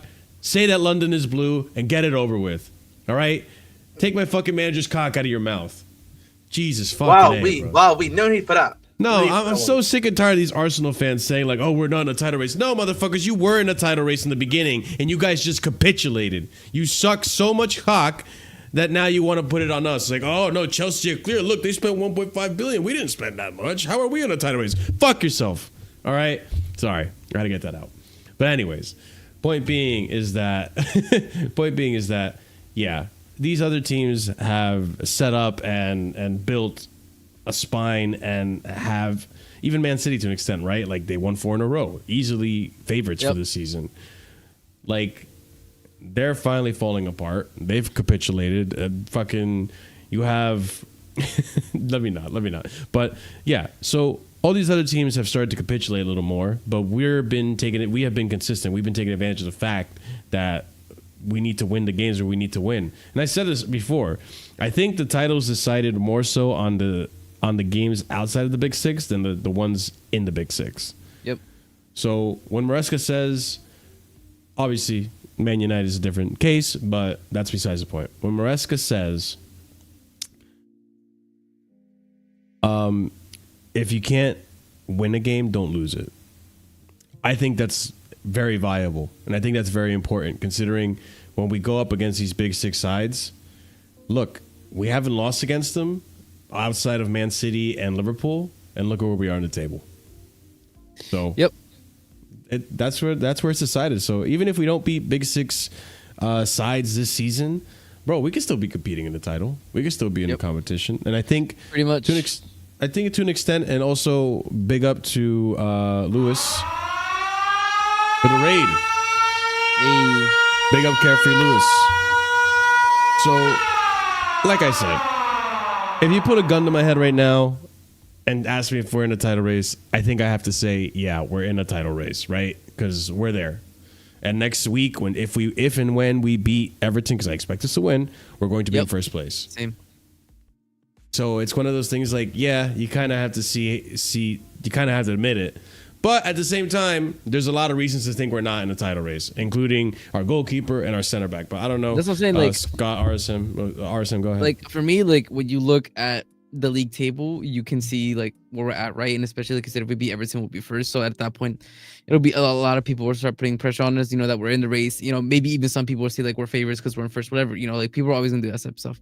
But for me, like the perfect example is those like last like 15-20 minutes, especially after the goal went in for Brentford, bro. Like we were struggling there. We were on the back foot for a bit there. And I think better teams, even if the opposition scores, you're able to, you know, see it out a bit more.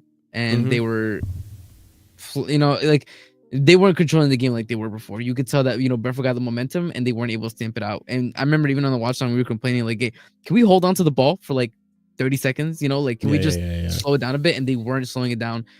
I don't see it. I don't see it happening. But like I said, I think we're doing really, really well. Like, I'm not going to take that away from the team. I'm not going to take that away from Maresca. But I think a lot of this also has to do with the fact that if City were performing to an expected level, if Arsenal were performing to an expected level, we would probably be third, fourth. Like, I don't think would be the only chaser of Liverpool right now. That, to me, is like where all the pressure is coming from, is the fact that we are literally the only team that is really putting any type of pressure on Liverpool. And so people are trying to put all these expectations on us that we're in title, etc. When it's like, bro, we like look at the beginning of the season, bro. Nobody put us in this position. We shouldn't be here. 100%. Like, it's not our fault that, you know, Arteta can't coach an defensive game to save his life. You know, it's not our fault that City didn't make Scott, remember in the beginning of the season, we were £1 billion bottle jobs, right? Nicholas Jackson, it wasn't a good enough striker, right? Or we can't win the league with Nicholas Jackson. Enzo Fernandez was a flop.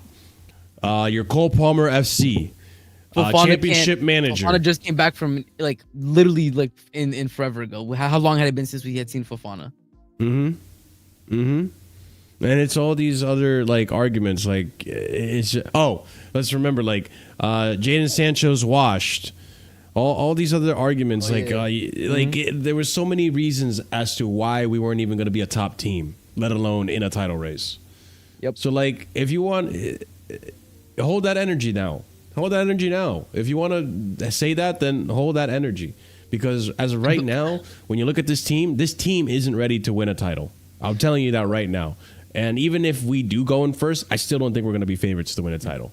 Yep. And this is for me, like I said before, like for me, the whole thing is like everybody needs to keep those standards because of the fact that like we are definitely overperforming, but we're not overperforming to the level where you're like, oh, these is title favorites. Oh, this defense is locked down. No, we are showing clear frailties. And people can say, oh, Liverpool also, you know, have their weak points, they have Robertson, etc., etc. That's a 1 point of the team. Crazy.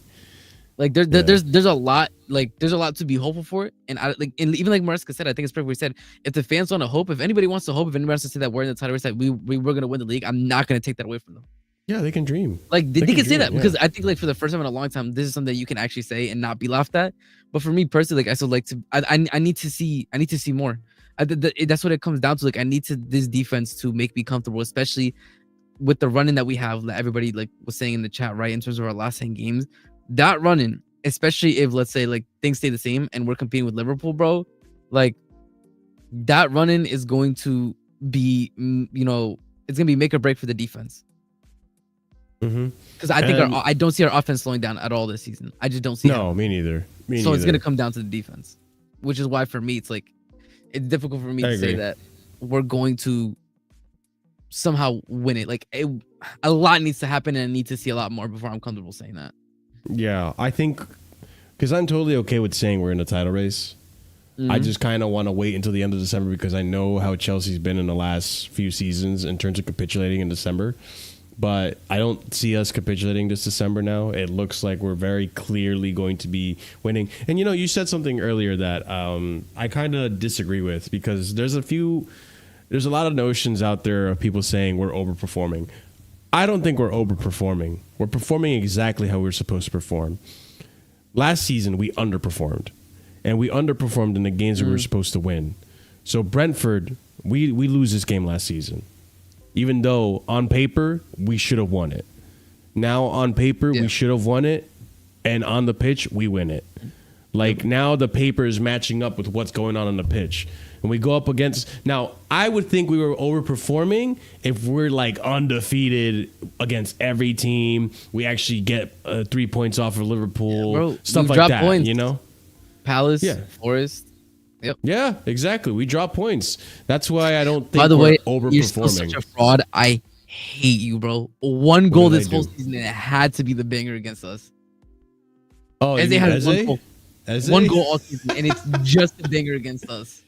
Bro, Eze, bro. I man. can't believe that, bro. You're such a fraud for that, Eze, man.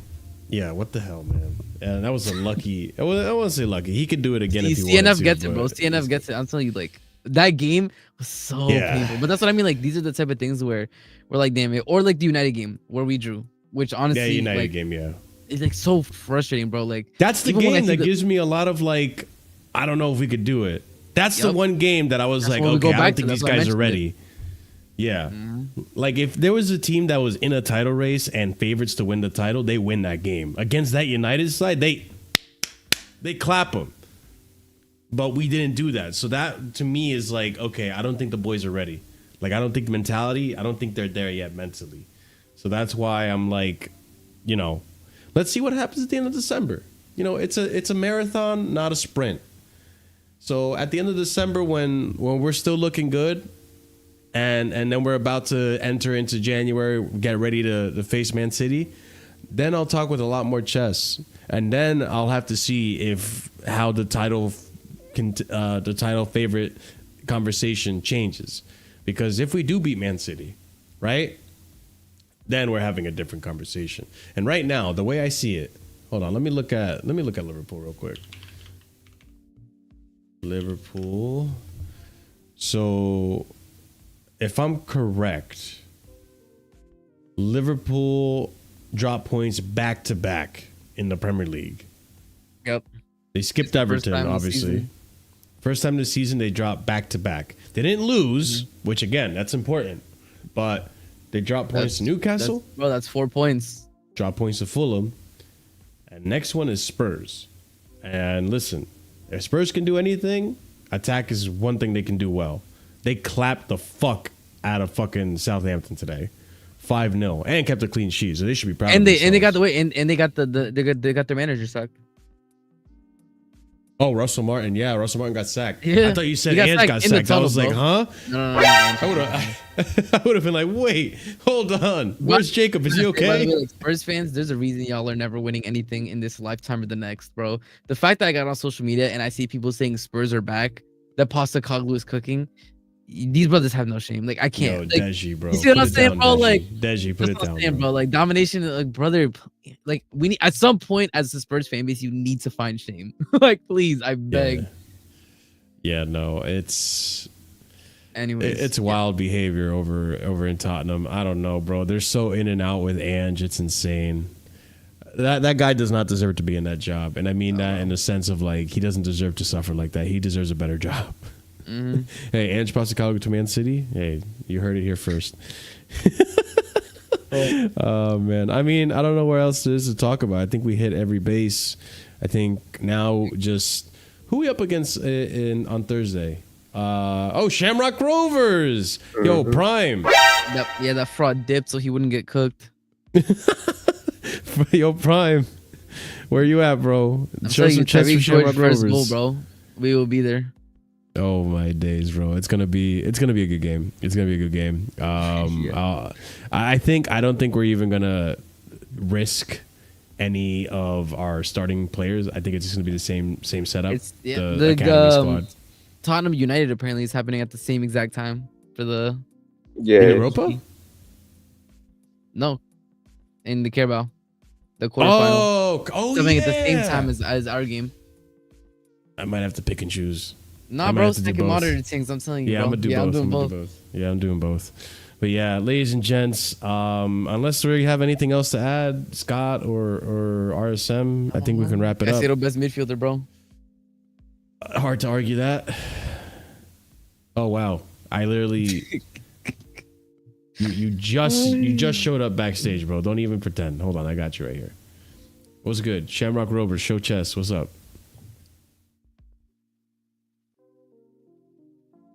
And he's muted. No chest. There it is. Listen, this wonderful Lacovum hype, bro. Play under 13. Bro, Tariq George hat trick. I'm calling it right now. Play under 13s, man. Yo, Play under 13s, man.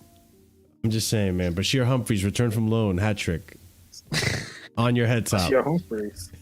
Bashir Humphreys. We didn't sell him, right? He's on the loan, right? What position Yeah, is he's on line. Humphreys playing, Marshall? Center back. Yeah. Gonna dunk on you guys. Oh, you actually okay? Fair. Marshall has ball knowledge right now. Set piece FC, Chelsea Academy set piece FC. Bernardo Cuevo's gonna cook you guys. I'll tell you, PL2 legend David Washington is gonna make his first appearance. Yo, David Washington makes a comeback against Shamrock Rovers and cooks. Yo, I did too. I always remember him just because of the fact every time I think of his name, I just think PL2 legend and it makes me laugh. Are we assuming are we gonna do a preview, or do you not have any respect? No, there's no preview for that. I'm planning on having a Well, guys, you see how Marshall doesn't respect on other leagues, yeah? See how disrespect Marshall has. Yeah, no, I'm totally disrespecting Shamrock Rovers. I don't give a fuck. Wednesday I'm having a Chelsea Hour show. Yeah, clip it. Chelsea. Wednesday I'm having a Chelsea Hour show, and then Thursday we're gonna review the match. Oh, That's hold up. Breaking news. Marshall, private chat. It's not looking good, bruv. It's not looking good, bro. Oof. Oh, yeah. I just saw that. Yeah. Yeah, it's not looking good, bro. This is not the news I wanted, bro. This is actually not the news I wanted. All right, Shamrock Rovers might have a chance now. Kidding. Here, let me post it up. All right, here we go. The news that Benoit Badiashile has suffered an injury in training, which looks like ruling him out for a while, has come at a bad time. Wesley Fofana is already sidelined with a hamstring problem, so Chelsea could be without two important squad players for a busy Christmas period. This is what I mean, though. This is the time of the year where injuries start to happen, players start to fall off. Like, you never know. December's a tricky month, bro. That's the most compact. Right, I'm not making that up. That's the most compact it is. month of the schedule, right? Yep. Yeah, we just have games You're back playing to like back within to back 3-4 days. Yeah. Yeah, so it's a dangerous month, man. That's why I want to proceed with caution with all these title race talks. But hey, Sucks for Benoit because he was looking like he was getting into better form. I still had my speculation, but he was improving. I would say that at least. It also is just difficult for Maresca, bro. He just has less chess pieces to play with. Bro, give the brick a chance, bro. I'm just saying, man. Listen, Brick to Sassy. Against who? Let's see. Who are opposition? Hey, advantage Chelsea then. Advantage Chelsea if not the Sassy. Bro, if the Sassy plays against Shamrock Rovers, 5 goals on your head top, dog. Let's see. Everton, Fulham. If the Sassy Ipswich, I wouldn't mind that much. The Sassy against Fulham, I will be worried though. I'm not gonna. That's what I'm saying. The Sassy, I don't want to see that. Everton. Yeah. Fulham is actually a dangerous side. Fulham, that's a side. That's a side I'm not gonna disrespect, bro. I ain't gonna lie to you. They're in top 8. They're playing some good ball. Against Ipswich, we'll rotate. Yeah, they're 8th place. Fulham is in 8th place. We'll rotate. They're actually a decent side. That's what I'm saying. Ipswich, I wouldn't care about the Sassy. And it makes sense because Fulham we're probably gonna have to put out like the full squad because we play on the 26th, and then Ipswich we play on the 30th. So that's a 4-day. So Ipswich is gonna be like Felix, Nkunku, and them. So that's gonna be the Sassy. Guys, so no Wesley, obviously, no Reese. Now Ben's out as well. Yeah, and Cuckoo can't.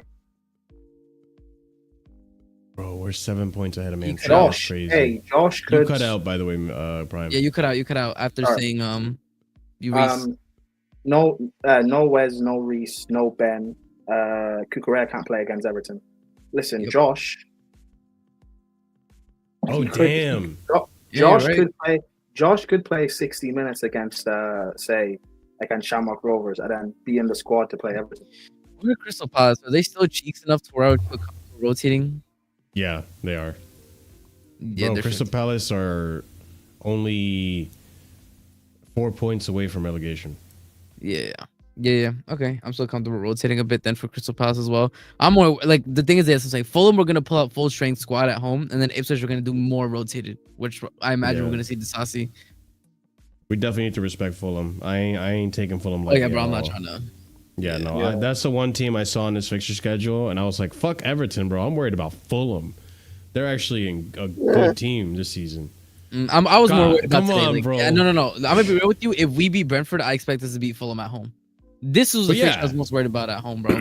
This one. I don't know. No, but I said mine's the next one. We beat Everton away, then yeah, I'm comfortable with every other team we're facing. I said at home. Like Brentford at home. Away, yeah, I agree with you. Everything is also tricky. Crazy, bro. I don't know. But all right. I mean, I don't think there's anything else to discuss, ladies and gents. You know the schedule now. You don't Wednesday. Want to do a little preview. Another one? We did one last time. Shamrock, bro. I'm dead. We did one after our Conference League reaction. So you want to see the preview, ladies and gents, go ahead and check out our reaction to, not Shamrock, I'm sorry. Was it Heidenheim? No. Who did we face in the Conference League, bro? I'm so checked out of that fucking competition. What, last? Excuse Marshall gave, I'm checked out. So when Chelsea don't win, that's his excuse, people. I'm checked out anyways. I don't care. I'm not playing on the pitch, bro. Chelsea. God damn it. Astana, thank you. See, Jesus Christ. Anyways, yeah, Astana. So yeah, if you want to see the preview to the Shamrock Rovers games, check out the end of the Astana stream. That's where we talked about it. But other than that, ladies and gents, we'll be back on Wednesday. I have a Chelsea Hour show for you. Thursday, we'll be reacting to the match, and then we'll see how the rest of the week goes. We might even have a Friday stream. I don't even know, because I do need to do on Thursday. Make sure you're there. I do need to do a Casually Chelsea show, so we'll see how I go about doing that. Big up Monster. It just comes at the end of the show every time. But yeah, big up to everyone. Hopefully you guys enjoyed the stream. We're gonna raid out to Sarcasm City, so if you haven't already done so, be sure to copy and paste that raid message. Let them know where you're coming from. Oh yeah, they are live. My bad, sorry. Yeah, I meant Sarcasm City. Did I say Sarcasm City or did I say Casually City? You did. Okay. Okay, cool. Big up to Flawless and all those guys. They got a big win today. Big capitulation from Man City. Arsenal dropped points as well. Liverpool dropped points. Listen, London is blue. We all know that. You guys can hold that. Hey, Liverpool, you better watch out because We're getting close. You're forcing us into a title race conversation now because you guys can't hold that. But anyways, smash up the like if you haven't done so already. Subscribe if you haven't done so already as well if you're new here. Also, if you are already a subscriber, be sure to check out the memberships. We have 4 different tiers starting at 99p. And if you are the proper casual tier and higher member, we give shout outs to you guys at the end of every show. And that's going to go out to TM127, EE, Hassan Nawaz, Dark, Adrian, Soliman, Scott, Josh CFC, M3, Iwani, Gabriel, and Banana. Big up to you guys for your support, and big up to the support of everyone else who also is a member in our chat as well. Be sure to use those emojis. We're going to update those emojis soon when I have time.